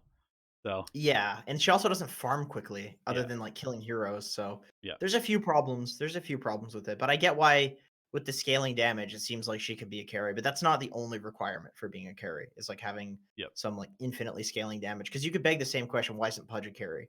right. Because he gets strength. It's like because Or Underlord for that matter. Pudge with 100 stacks of flesh heap is still dog shit. He can't run in and like right click people really hard. Right. Underlord is probably the most realistic out of those Yeah, three. legitimately, because he actually has most of the other mechanics that are good. Yeah, yeah. Still a little weird though, because once again, it's based on killing people. Yeah. So, Cato Nuno says, okay, these are not questions actually. Once again, Stain Chip says, what tips do you have for breaking through a plateau? I started playing Dota a bit over a year ago and slowly worked my way up to 2.9k at my max. But then in December, I went overseas for a couple of months. Now I've been back for a couple of months. During that time, I literally cannot get past 2.9k. We kind Been of losing talked 4 about games, this earlier. 4, losing 4. Yeah. I spent less time playing, more time studying, and still no change. Any tips would be appreciated. I would love to see your profile. I would like to see your profile I want because to know I how many there's heroes you're playing. that's like my first thought as well is like Yeah. if you're spamming a hero, you should pretty easily be able to get past 2.9k. Like Yeah. for me the formula is go watch a pro replay of a hero and keep watching them until you find a hero that looks cool. Yep. Pick that hero and just keep spamming it. Keep watching pro replays, and eventually you'll just be doing all of the same stuff that they're doing. And then at that point, there's absolutely no way you can get stuck at 2.9k MMR because it's pretty easy, even as like a 2.9k MMR player, to recognize a 7k MMR tactic. It's like very rarely in Dota do you see something happening and then not know what's going on. It's very easy to have like a god mode view of the game. This is why there are a lot of casters that can make like good analytical calls about a game. Say like, oh, they should roche right now. They should do they shouldn't smoke and then walk up this high ground right now. It's like, yes, of course, you can see that because we Yeah. see all the variables. If you So watch a lot of very good examples, you're going to get used to recognizing good examples, right? yeah, exactly. So but you still need to do the practice to like put it into a game. All I'm saying is like I think I think it's pretty hard to watch a replay and not see something new that you aren't doing Yeah. that you should do. You just don't know until you watch it and, Yep. and see the new thing. Like I always feel like I know so much about the game, and then I watch some like 33 replay, and it's like, oh my god, that's insane. I had no idea. Yeah. You know? I did a coaching session a couple days ago where we looked at somebody's Dota buff profile and they were like 70% win rate with one hero that they played like 20 times in a month. And then they had like 12 heroes that they were 0-1 with. And I was like, just eliminate these 12 heroes and suddenly you've gained like 300 MMR. I don't know what you're doing, you know? Yeah, yeah, exactly. That's a lot of people, honestly. Yeah. I would definitely look at your Dota buff actually and check that out. That's like probably the better advice, to be honest. Way easier too. Mira says, question from a position 4 perspective: how do I make the correct assessment to completely abandon a lane? I find myself with weak offlaners who get their teeth kicked in. Uh, even though I cut for them, Weaver, Pugna, Windranger, the list goes on. Tips. I would say you usually don't really ever want to completely abandon the offlane because the offlane tower is the first tower that you should be pushing. So I'd say it's more so like you can abandon and then go back to it. I would never say you leave for like more than 5 minutes or something like that. You you would rather put another core there, like rotate other heroes up to the offlane with you. I Even also if you rotate out, you can go help mid and then have mid come top or whatever the offlane is, for example, and then like take that tower. I also don't ever feel like even hard lanes are like unplayable if you break it down. You know, what identify what is the difficult part of that lane. Like, sure, Wind Ranger might not be a very strong offlaner if you're against like Bane plus X, but if you just spend all of your time harassing the Bane out, then the Wind Ranger is probably going to have a pretty decent lane. So identify what's actually making the lane hard, and not just blame it on a bad pick. Because most of the heroes that you named, Pugna, Weaver, Wind Ranger, Yeah, I don't feel like they should be losing lanes. I really yeah, don't. I legitimately think right now all of those heroes are perfectly fine offlaners. I agree. Like, I think Pugna and Weaver are actually good. Windranger is fine. yeah, I feel like you shouldn't be losing. Shouldn't be losing those lanes, and maybe they just suck, but that's okay. Okay, how should I make the correct assessment for when to completely abandon a lane? Basically, the thing is, like, it's more so it's not about abandoning the lane. It's just about doing something different. yeah. It's like Leave if you're leave the playing the lane. lane, Sorry, go ahead. you go. I was gonna No, say you go. No, leave you. leave the lane when your impact there is minimal compared to possibly doing something else. Where it could be somewhere else. Yeah, Yeah. exactly. But So you can like impact by stacking, by cutting, by getting bounties, by messing with the support, by jungling, by helping mid. Like it's not necessarily going to be the case that you just leave in a completely abandoned lane. Like if you can't play in an area completely, especially if it's in the enemy jungle, that's pretty bad. Then you're basically committing to just entirely securing another area of the map, which I wouldn't do unless you have a very specific hero that you need to do that for, like an alchemist or something. right. Like if you don't have an alchemist on your team, you want to be taking the enemy jungle. Yeah.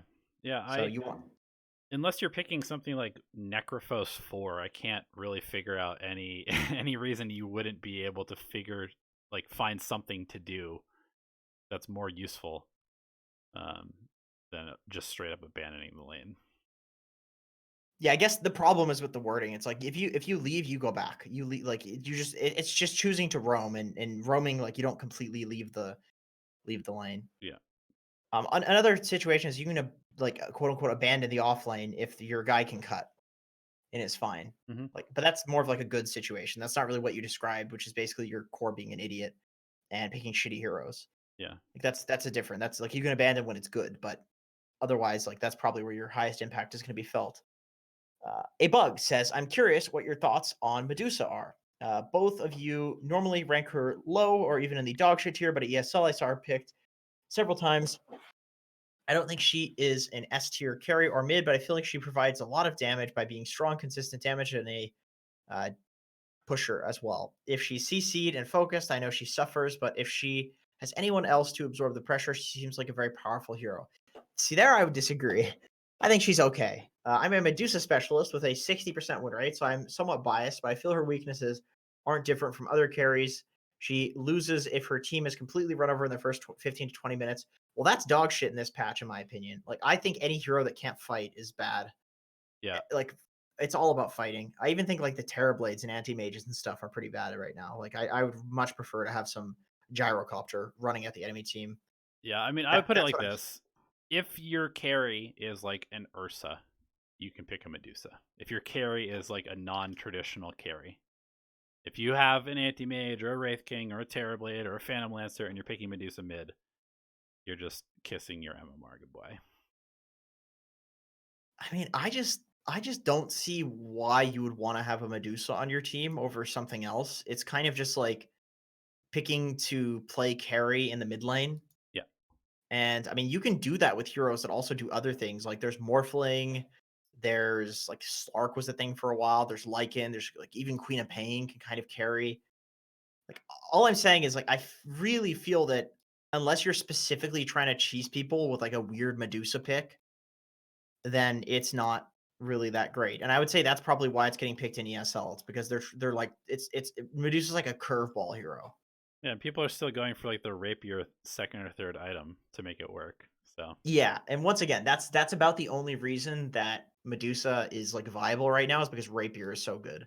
yeah, And what I've said this before, but I think that's a really tall requirement to say that a hero like, I think PA is garbage too because of that. It's like everybody's like, "Oh, she's so good with a rapier," but it's okay, well, what if she gets lassoed? You know, what if she gets that rapier and some team just focuses you or you mess up once?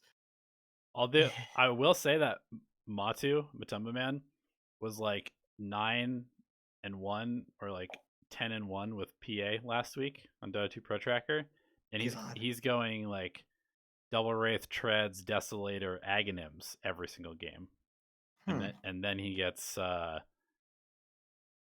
satanic or abyssal blade or rapier. Like he doesn't even go BKB on the hero anymore. Looking at Dota 2 Pro Tracker, PA has a 41% win rate. Medusa has a 43% win rate. Right. So these heroes are absolutely not winning games. Yep. And I think there's a pretty good reason for that. Lycan still has like the highest win rate. What? How is that hero so nuts? He has the highest win rate, and he also is just like one of the more picked heroes too. What a nuts hero. Okay. Anyway, yeah. I mean, I'm not a fan, but I don't think it's like I don't think it's dog shit tier. I don't like. There's very few things that are really dog shit tier right now. Like Pudge, Techies, Arc Lion. Warden, maybe. Lion is like I would say I put Lion above dog shit tier I think because that as a 4, it's okay. I think Lion treads going the 90 damage talent is pretty good actually. Even Techies with VP winning with it, it's like Yeah. it's hard to call certain things dog shit. But Arc Warden has a 26% win rate in pro level pubs right now.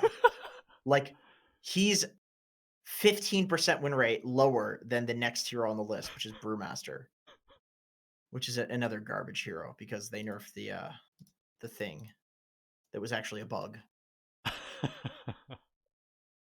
Anyway, okay, let's see. Indy says, wondering what the boys think of Pavagna as Uber healer position 4. It's god tier. It's legitimately S tier.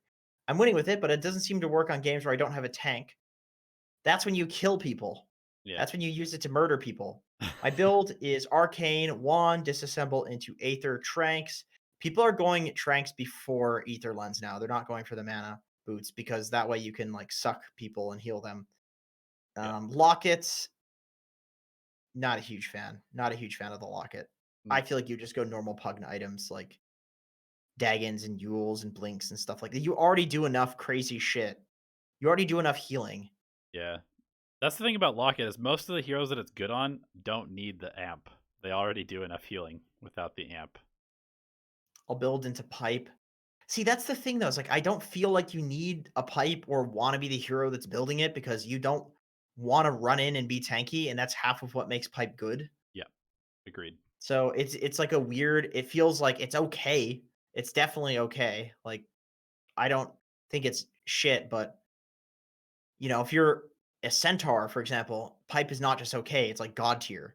Right. So like, why not leave the pipe up to heroes where every single benefit of the item you take advantage of? It's like picking up a philosopher's stone on a carry. It's like yes, it gives you 70 GPM, but it minuses your attack speed. Or picking up, let's say, Damage, like yeah. a faded brooch. Well, that's just the most broken item. Well, it's just like picking up any item that has like stats on it that some hero doesn't like. Like with neutral items in particular, it can feel really bad if like you're Meepo and there are no stat items because like sure you'd rather have it than not have it, but you're kind of like this is useless because I want a stat item. That's kind of how I feel about the pipe. Is that if they're in items in general, if there's like parts of the item that you are just not using, unless it's very necessary for your team to win the game, it's probably not very good. Yeah. Because there's so many items in Dota, you can find something that like fits perfectly. Agreed. Okay, yeah. Anyway, you said what do we think about Pugna Healer position 4? Literally S tier. It's like the best position 4 in the game right now, in my opinion. I think it's amazing. I've seen so many replays of this casting, and every single time it looks really good. Yeah, it's definitely good. The new Pugna's just broken. Okay, Cato Nuno says, this is not a question. Nugget says, how do you find the priority target in a fight? Sometimes it's obvious who it is, glass cannons, casters, etc. And other times there are obvious heroes not to target, like tanky offlaner. Other times it's hard if there's like a Faceless Void, Mirana, Luna, Crystal Maiden, Phoenix. It's really hard to tell. Yeah, basically you just need to look at the enemy team, decide what it is they need to do in order to win team fights, and then Stop that from do happening. do whatever the best thing you can do possible to stop that from happening. If you're a Doom and they need to get a Phoenix Egg and Faceless Void Chronosphere off to win the fight, then that means you need to Doom either the Faceless Void or the Phoenix. If the egg doesn't matter and just the chrono matters, then you just target the void. If you have a Wraith King, so the chrono doesn't matter and the egg doesn't matter, but they have a hero to mana burn your Wraith King, then you can doom that guy. And then your Wraith King can just go get chronoed. Like basically the way that you should play fights, in my opinion, is to just come up with like a strategy going into it beforehand, not going into it, but like before you even engage in the fight at the start of the game, think like, what do we need to do to win fights? And then try to do it. And if it doesn't work, come up with a new one. And if that doesn't work, come up with a new one. If that doesn't work, you lose. Who cares? It's one game of Dota. Do it right the next time. Like you'll learn that way. Yeah, I was gonna say sometimes it takes losing a couple fights to figure out what's actually beating you, and then you just need to like, That happens plenty in pro games. yeah, don't just think because you lost a fight that it's because you don't have enough farm, which I think most people, I think that's like one of the biggest problems that people have is they lose a fight and they're just like, oh, well, it's because we're not farmed enough, and they just go hit jungle creeps. Like, no, you lost the fight because this person got initiated on, or you lost the fight because this person wasn't there, or this skill wasn't available, or this person wasn't targeted, or you jumped the fucking bristleback instead of the Zeus. You know, there's so many Yeah. reasons that you lose team fight. That's how you can come back in a team in a game when you're down by 30,000 gold because you jumped the correct hero. It's like one of those, I don't know, like the logic puzzles where you have to like get everything in the correct order, otherwise it doesn't line up correctly, it doesn't work.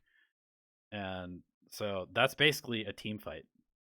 If you've ever done those, you know that there's no like formula for solving it usually either. It's Like like trial and error, yeah, until you get there's it there's right. there's quite a bit of trial and error in instinct. Like that's the point in those. That's why those are on like law entry exams, because law school entry exams, because it's like your time, the amount of time you have to do it is not enough to mathematically work it out.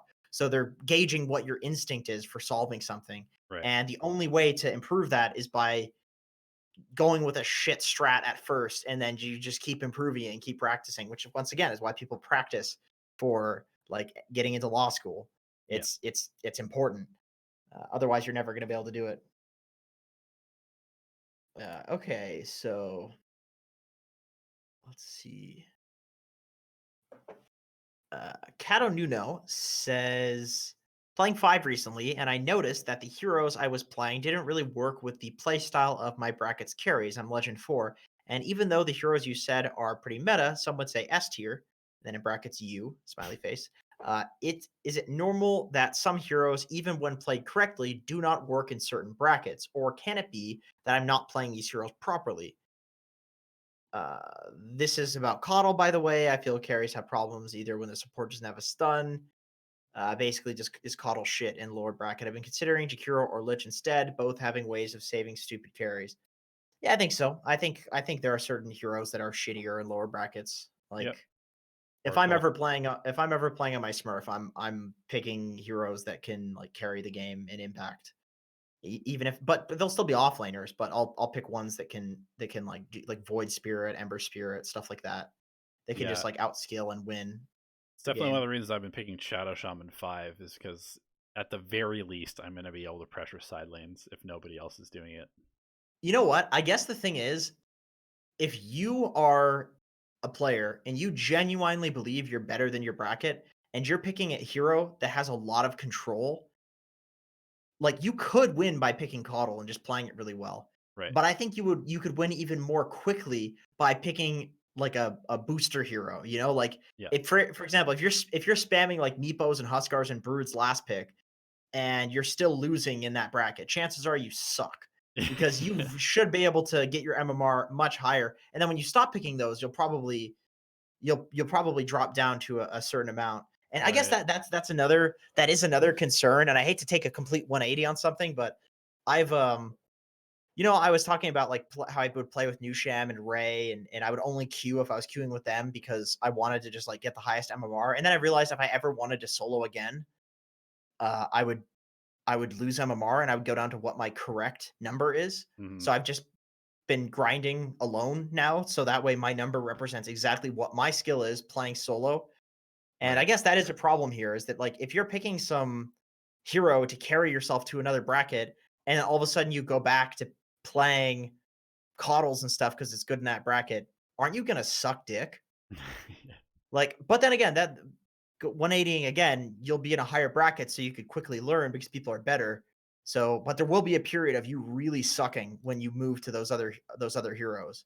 Yeah, I guess the thing is like there's no get rich quick scheme for definitely, Dota because at a definitely. certain point you're going to need to be that good anyway, unless you want to keep cheesing your way up. Which Is what's the somewhat point? What's viable. It's like somewhat viable if you only care about MMR, but if you actually want to be good at the game and be like have fun, I feel like nobody who plays one hero actually ends up having fun because at some point you get to a point where you're just kinda like, okay, I'm good at this hero, but I'm actually good at the game, and usually the answer is like not as good as you think. I would honestly just say play what you enjoy. Yeah. That's my best advice for you, is if playing Coddle feels like shit, don't play it. Yep. If playing Shadow Shaman feels fun and good, play it. Yep. And I picked Monkey King that's position 4 today, and it felt amazing because I love how that hero feels just to control. And is Monkey King position 4 good? Eh, yeah, it's okay. it's okay, but this felt better than any other 4 that I've played recently, aside from maybe like Void Spirit. And I was like, holy shit, I should just pick Monkey King position 4 every game because this is actually really fun. Yeah, fun does a lot of work for you. Yeah. And once again, going back, it's if you're winning, you'll be having fun usually. So if you're losing while having fun, who really cares? I don't know. Yep. Okay, Pegasus. Oh no, sorry, Sofa King says this is based on what was going to be my replay until I changed it yesterday. Essentially, my question is using Dark Rift defensively in team fight situations. Seems like teammates use 2020 hindsight to either flame you for casting it too soon or abandoning someone. That's a hard thing to do. You're basically saying people will flame you for miscasting this ability. Bailing a team fight, what's a decision tree for that? Jesus Jeez, Christ. man, that's a goddamn hard one because I fuck that up all the time. I basically don't use it for Yeah. that. It's like, okay, I mean, I can tell you what the decision tree is, but it's very loose because otherwise I'd need to see the individual replay. But if you're fighting into a high ground, if you're fighting on a ward, if you're fighting into Roche, if you're like if somebody bought back, if there's some reason that that fight is obviously really shit and going to be a disaster, you should just ult and get out. And if your team flames you for that, just say they bought back. That was a bad fight. But even then, you can maybe win a fight if they buy back and you could end the game there or whatever. But it's I don't know. fuck. I feel like worrying about this kind of decision is going to be an MMR losing exercise. Probably, I would say like 98%, legitimately 98% of the time, that ability should just be used to get like you out or you and like one other person who gets like doomed or something like that. But God, I rarely see people doing that with Underlord these days. I think It's it's always an used for it's instinctual you. ability. It's like Yeah, I very think so. instinctual. I think so. It's really hard to come up with decision trees in Dota because it's just instinct. Yeah, I agree. Pegasus, who's in chat now, says, just started playing Clockwork with the changes to Spirit Vessel. Should this be my first major item? My build has been Tranquils, Wand, Bracer, Urn, Vessel, Ags. I don't know how I feel about the new Vessel. I feel like it's probably better, but I think it seems pretty nuts actually. I haven't seen people playing. So I mean, dude, I see somebody playing Venomancer in a pub right now. That sounds pretty good. because it's Venomancer with a AoE, vessel. right? Yeah, Yeah, it's it's AoE, 1200 so AoE. pretty nuts. I would say it's still one of those things where it's like, if you need to cancel out their regen, probably get a vessel. If you don't need to cancel out their regen, you probably don't need to get a vessel right away. You know what though? Maybe Vessel actually is an every game item because when you think about it, It's just like an anti aura basically at this point. yeah, Yeah. it's never been an aura, No. but now it's got this it's like an anti Vlad's almost. Like it's 20% reduction in regen, right? It's like Yeah.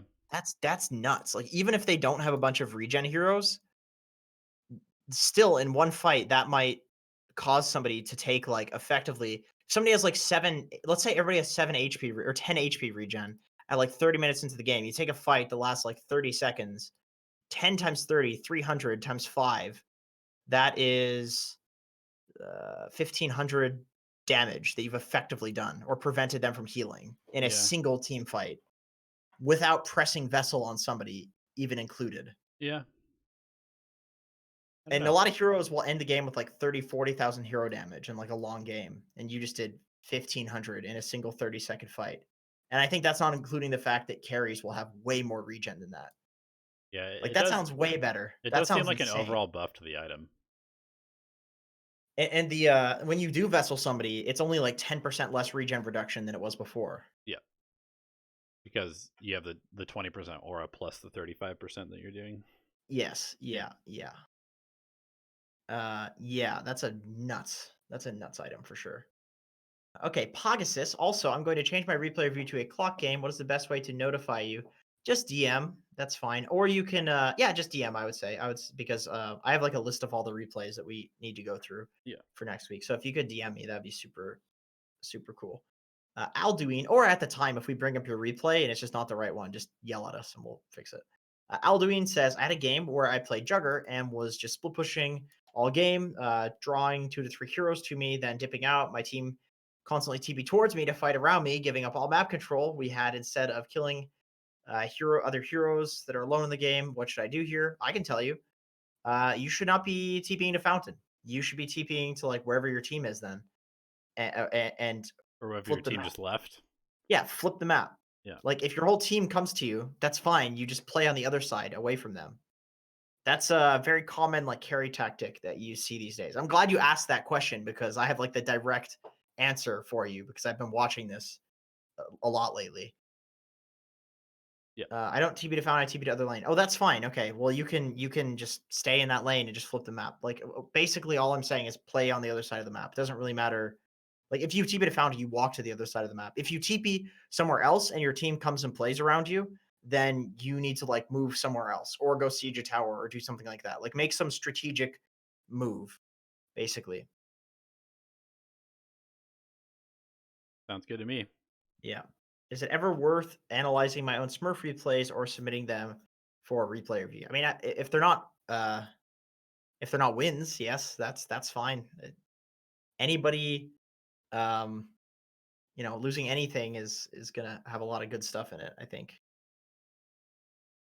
Okay. Also, cheers for the session the other day, Donnie. I guess that's my 0 to 1 seconds you mentioned earlier. What does that mean? 0 ones?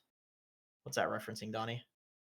I can't see the text, so I don't. 0-1s you mentioned earlier. I don't know. God damn it, Donnie. I don't know. What are the best starting items to buy? This is that really how far down is that question? Anyway, yeah, just flip the map. That's all I would say. Watch how Hector plays.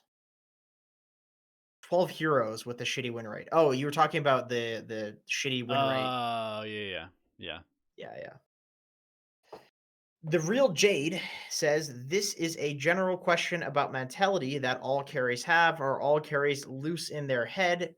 Or is their ego just way too high to give a shit about what their support has to say? I had so many games this week where my carries were taking random fights and there was no vision, and then got flamed for not having vision at the enemy's triangle.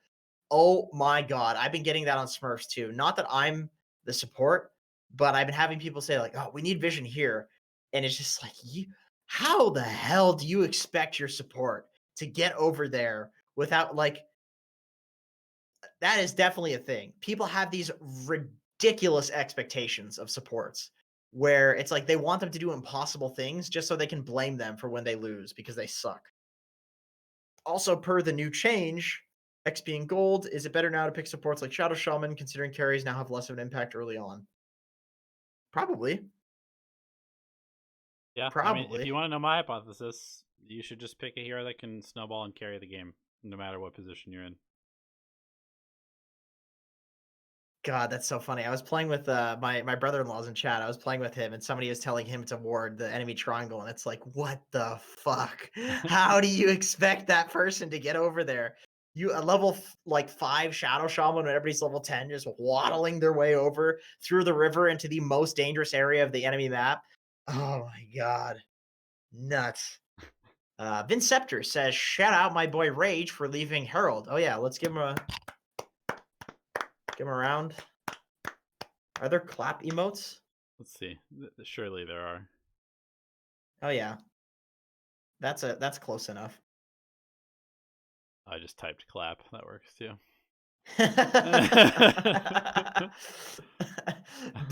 Donnie's a boomer. He doesn't know how to do emotes. JK, dude, relax. You did wash hands, you fucking boomer. Hey, That's not even the clap that one. looks like clapping. That's wash hands, son. There's also a clapping one, which Vinceptor did later on. Is there? Is Yeah, there? how dare you Where? fucking flame me when you're not even using the correct emote? At the very least, my Dude, words describe what we were trying to do. those look the same. And also, if you're washing your hands, you're clapping, but just with like soap in your hands. That's how I do it. I just put the soap on my hands and just clap like that. Get it all over my body. All right. As a safe lane, do you have any suggestions for what heroes to pick or just how to play when you see that your mid lane is going to pick some stupid shit like Medusa or Drow Ranger and who will need a lot of farm? Yeah, Ursa is good. Basically, any int hero is a good safe laner, like some Queen of Pain or Death Prophet if you're or Necro if you're sick, Razor. I would say Ursa, Weaver, those are your boys right now. Let me go to my carry hero tier list. Ursa, Weaver, Ricky can fight a little later than those heroes, but Void Spirit. Oh, Gyro, of course. Gyrocopter. It's Gyro Ursa. Those are your picks right now. Gyro Ursa. That's it. If you need an up-tempo carry. Yeah, I think those are like the two best ones right now that people Or are picking. Ricky. Yeah, Ricky's really good, but Ricky's like you can sometimes feel useless running around trying to fight before defusal. Sometimes it's sick, sometimes it can feel useless. Whereas like Gyro, Ursa, so easy. Right. So easy. Okay, let's see. Second question. You guys often suggest to hero spam, but so far it's been working for me. I was wondering at what point you should start trying to expand your hero pool. What's your goal? Do you want to gain MMR? Yeah, exactly. It's like whenever you want to start whenever you want to start learning more heroes, whenever you're bored of the hero and you're okay with losing some MMR to learn something differently. Like that's the thing is you're gonna take a hit in MMR for doing that, but eventually you'll like spam that hero and then get good at it. So whenever you're comfortable with basically dipping and then going up again. And you have to repeat the process of dipping and going up and dipping and plateauing and whatever. It's got to happen at some point because you can't just spam one hero. It's going to fall off. It's going to get nerfed at a certain point. It's not going to work in a certain bracket. So you have to do it eventually. It's just a matter of like when you're comfortable with it. Yeah. Before we get into the next question, I just want to say shout out to Brad Chattergoon. I've been seeing you in our YouTube chat for probably close to a year now in Alchemy Answer streams. So salute to you, my friend. Thanks for tuning in on a regular basis. Pinned his message. Should give him a quick round of washing hands there, boys. Let's try and use the correct one. Let's just type clap in chat. That's yeah, that oh no, well, okay. There we go. Rage says, in what cases do you think it's worth buying a Bassi out of base now that it's been nerfed? Do you think that it's worth getting as a 4, especially if you aren't building Vlad's or Veil later? If not, what do you think would work better? Second question, any tips on not dying while warding? I use I use smoke, but sometimes I get murdered. Also, how do I get my other supports to stop stealing the wards and placing them on my side of the map? Also, shout out to you boys for giving me the inspiration and info to get out of Herald. Hey, congratulations. We already gave you the clap, though, so No can't more. give you that again. You have the antibodies. Let's see. What do they nerf about Bassi? It's more expensive. Okay. Everything's more expensive, though, so, I mean, does that really matter? When is it worth buying Bassi? If you want to spam spells, that's it. If you want to spam spells, like, Yep. and you don't care that much about regen, HP regen. Like there are some cases where you just don't plan on getting hit at all. So what's the point in getting HP regen if you're just trying to stand at a range and let your other guy get hit, or they just have shitty harass and you just want to spam spells? That's what I would say. Bassie's probably still fine, Yeah. but I don't know. I got to see what people are doing. How do you get your supports to stop stealing the wards and placing them on my side of the map? Buy Shift them queue as soon as them. they come. Yeah, put them in your quick buy, and then it'll give you the noise when you can buy it. Yep.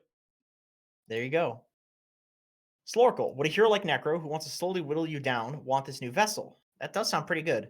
Necro, in theory, is countered by just out regenning his health, lost aura, in my opinion. I guess the thing with Necro is he's so concerned with like staying alive that I feel like getting a vessel can sometimes be questionable and not keeping yourself alive. But Death Prophet, I would say the same thing about. She gets vessels, so but she does have this like damage over time at like more burst damage ability and like the Spirit Siphon and the nuke. So Vessel's a little different from her. But no, that sounds decent. That sounds decent, but I would be careful with it.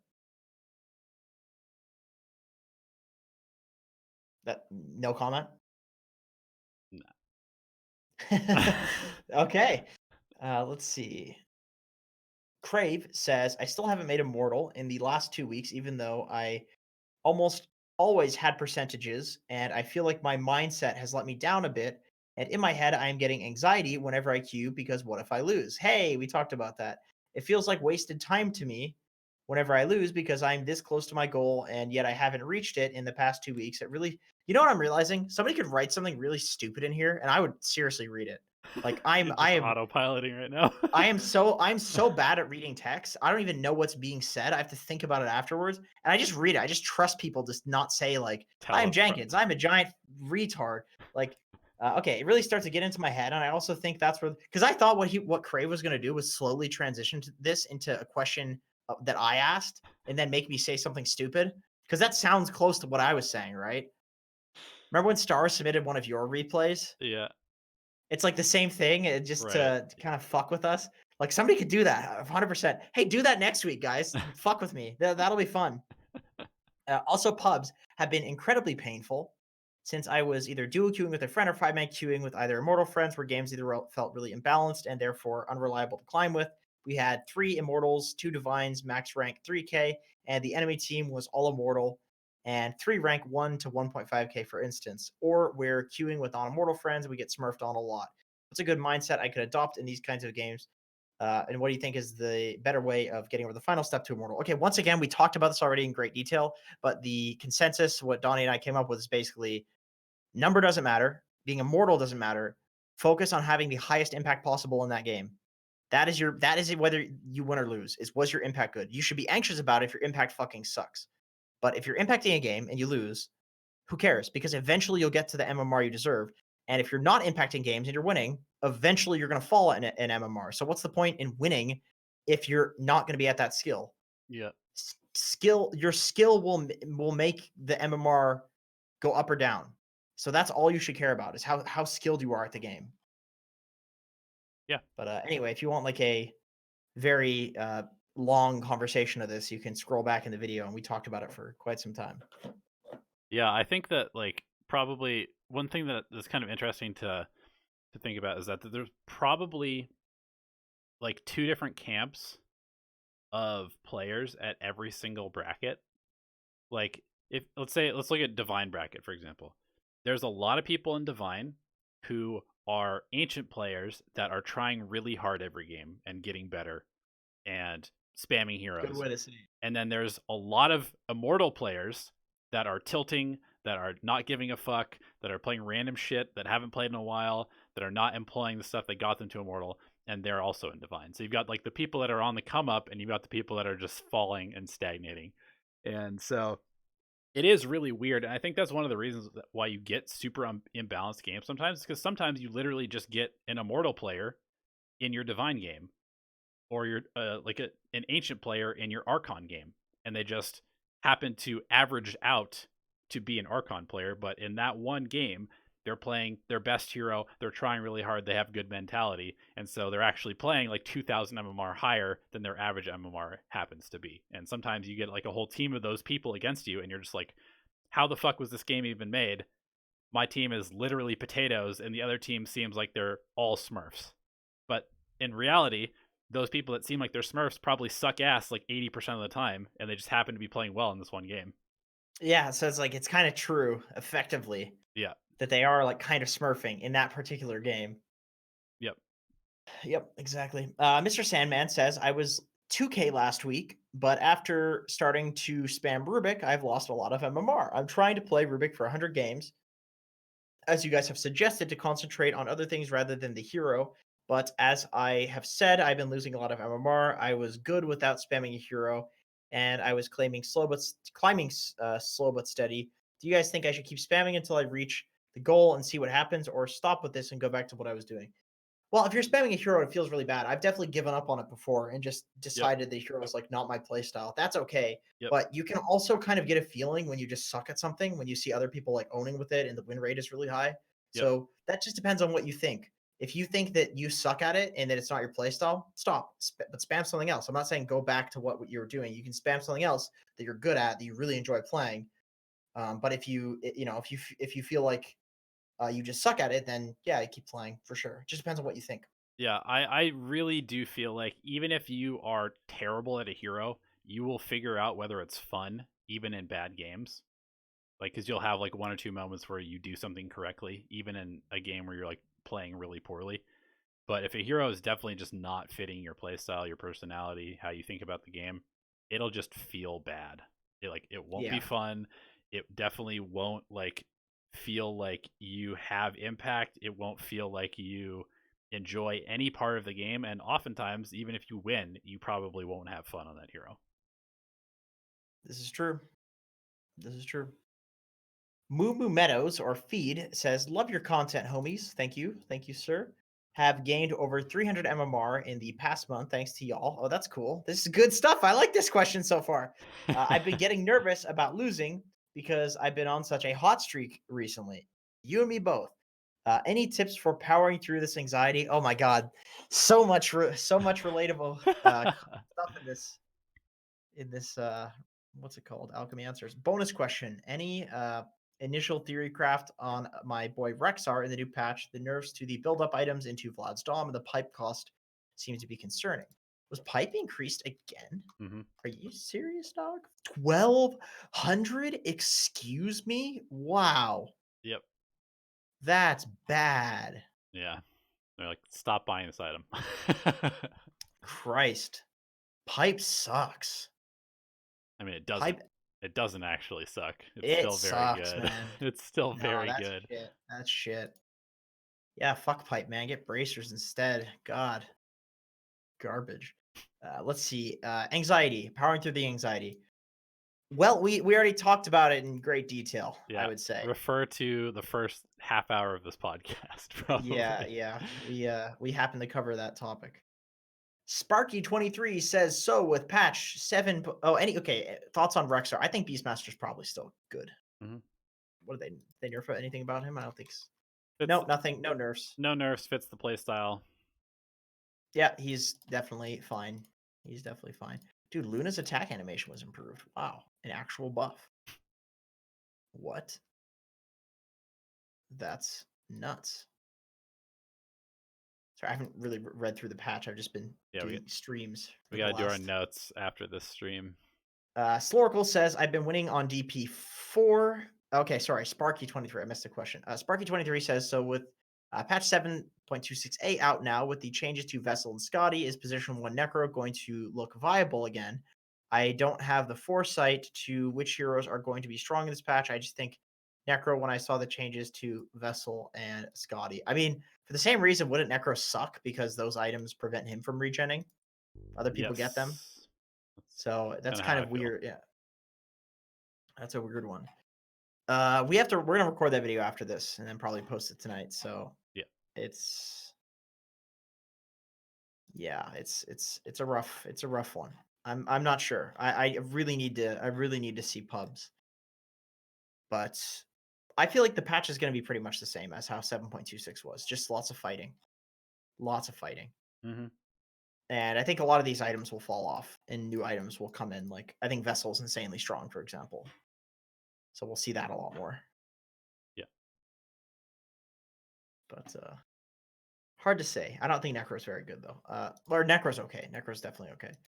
So Historical says I've been winning on DP4. Felt kind of decent. Have you seen anyone do this? Yes. Is there much merit to it? Yes, it's good. Mm-hmm. How would you attempt to build it? If so, Vessel, Yules, Lotus Orb, BKB, things to keep you alive, Medallion, things to keep you alive that also help your team, pipes, yada yada, that sort of stuff is pretty cool.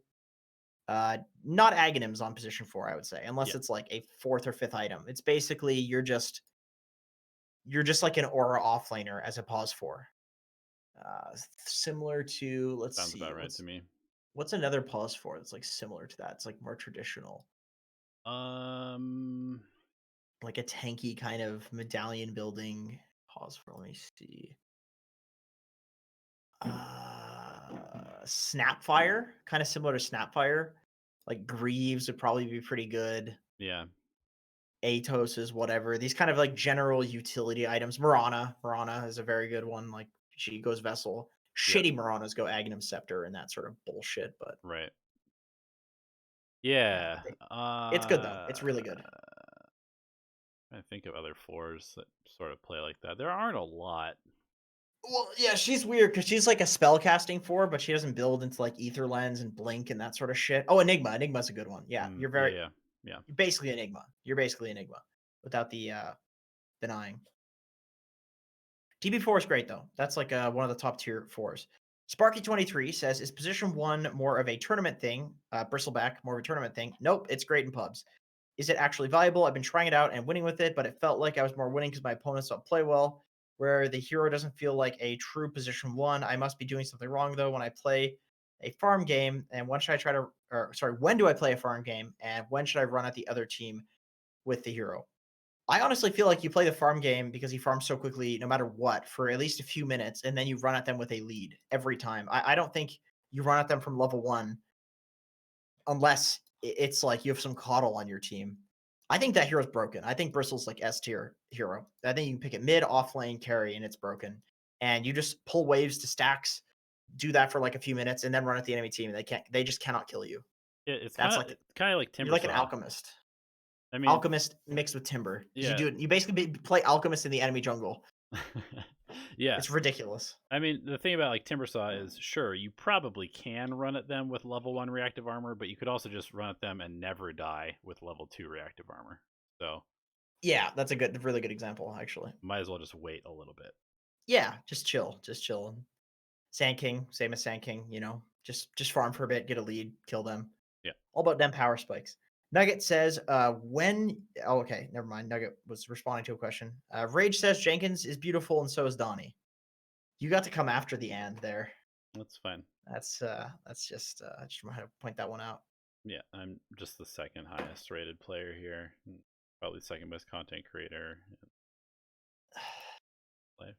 In Dota next to Speed, and then it's Speed, you, me, Henry, Bowie, and all the way down you have like OG, No Tail, Thompson, etc. Meepo, Elwono, those guys. Yeah, they're like way at the D bottom. tier or lower, probably. Yeah, they're like yeah, I don't know, probably if you could go like negative in numbers. Yeah. React to Speed, he's losing it. Can you imagine if we became like a React channel where we just watched like Gork's videos and reacted to them? That'd be cool, dude. I'd do that. I would definitely do that. Gork's probably the only OG person that I don't fiend his videos because it's just stream clips. Yeah. Not trying to shit on stream clips. I mean, I like streams, but if I'm going to YouTube, I'm trying to see. I realize we're streaming right now, which is ironic, but if I'm clicking on a video, I'm not trying to click on a stream. If I'm clicking on a stream, I'm trying to see a stream. True. It's just weird. It's weird to click on a video and get a stream clip. You know, Yeah. they True. always title and thumbnail them like they're gonna be videos too. It always debates me. It's like, oh, I thought I was gonna get explained something by Gork or No Tail or something. Right. And then they just stream clips. Yeah, we could definitely start a React channel. We could just react to like all of like the Russian YouTube channels that put like porn in their thumbnails and are just like literal R videos dubbed Dude, with Russian subtitles. that actually sounds like a good video. That legitimately sounds like a good video. Looking at like the Russian Dota. We tried to learn from Russians. We tried to learn from SEA players. Dude. That sounds good. That sounds good. Am I crazy? That actually sounds pretty funny. It does, yeah. And literally watch it like, in Russian and then try to interpret what they're Yes. doing. Yeah, we could. Yeah, let's do it. Good idea, chat. Holy shit. We can literally this do is why that. we pay you the big bucks, chat. Yes, exactly. We do pay them, right? Send me your PayPal. All 500 of you. I got you. You get like a cent each. All right, that's it. We're done with the question. Although Dang. Alduin says, when will we see Jenkins reacting to game leak videos every time Speed uploads? Tomorrow. All right, that's it for the questions. All right, we're gonna cut it short right there, guys. Cut it short at 1 hour and 45 minutes into this Alchemy Answers. Thank you for tuning in. Thank you as always to our patrons. Once again, we are going to be doing our Patreon exclusive stream in probably less than a week because we're getting close to the end of the month. So if you want to tune in to our exclusive Patreon stream, patreon.com/Dota Alchemy, any tier will get the link in our Discord, and it's going to be you guys choosing me and Jenkins as heroes and our roles in games of Dota as we play together for your entertainment or ridicule, depending on what you pick us. We're going to sign off so that we can go do our patch notes reading. So look for that content also in a little bit. All right, see you guys later.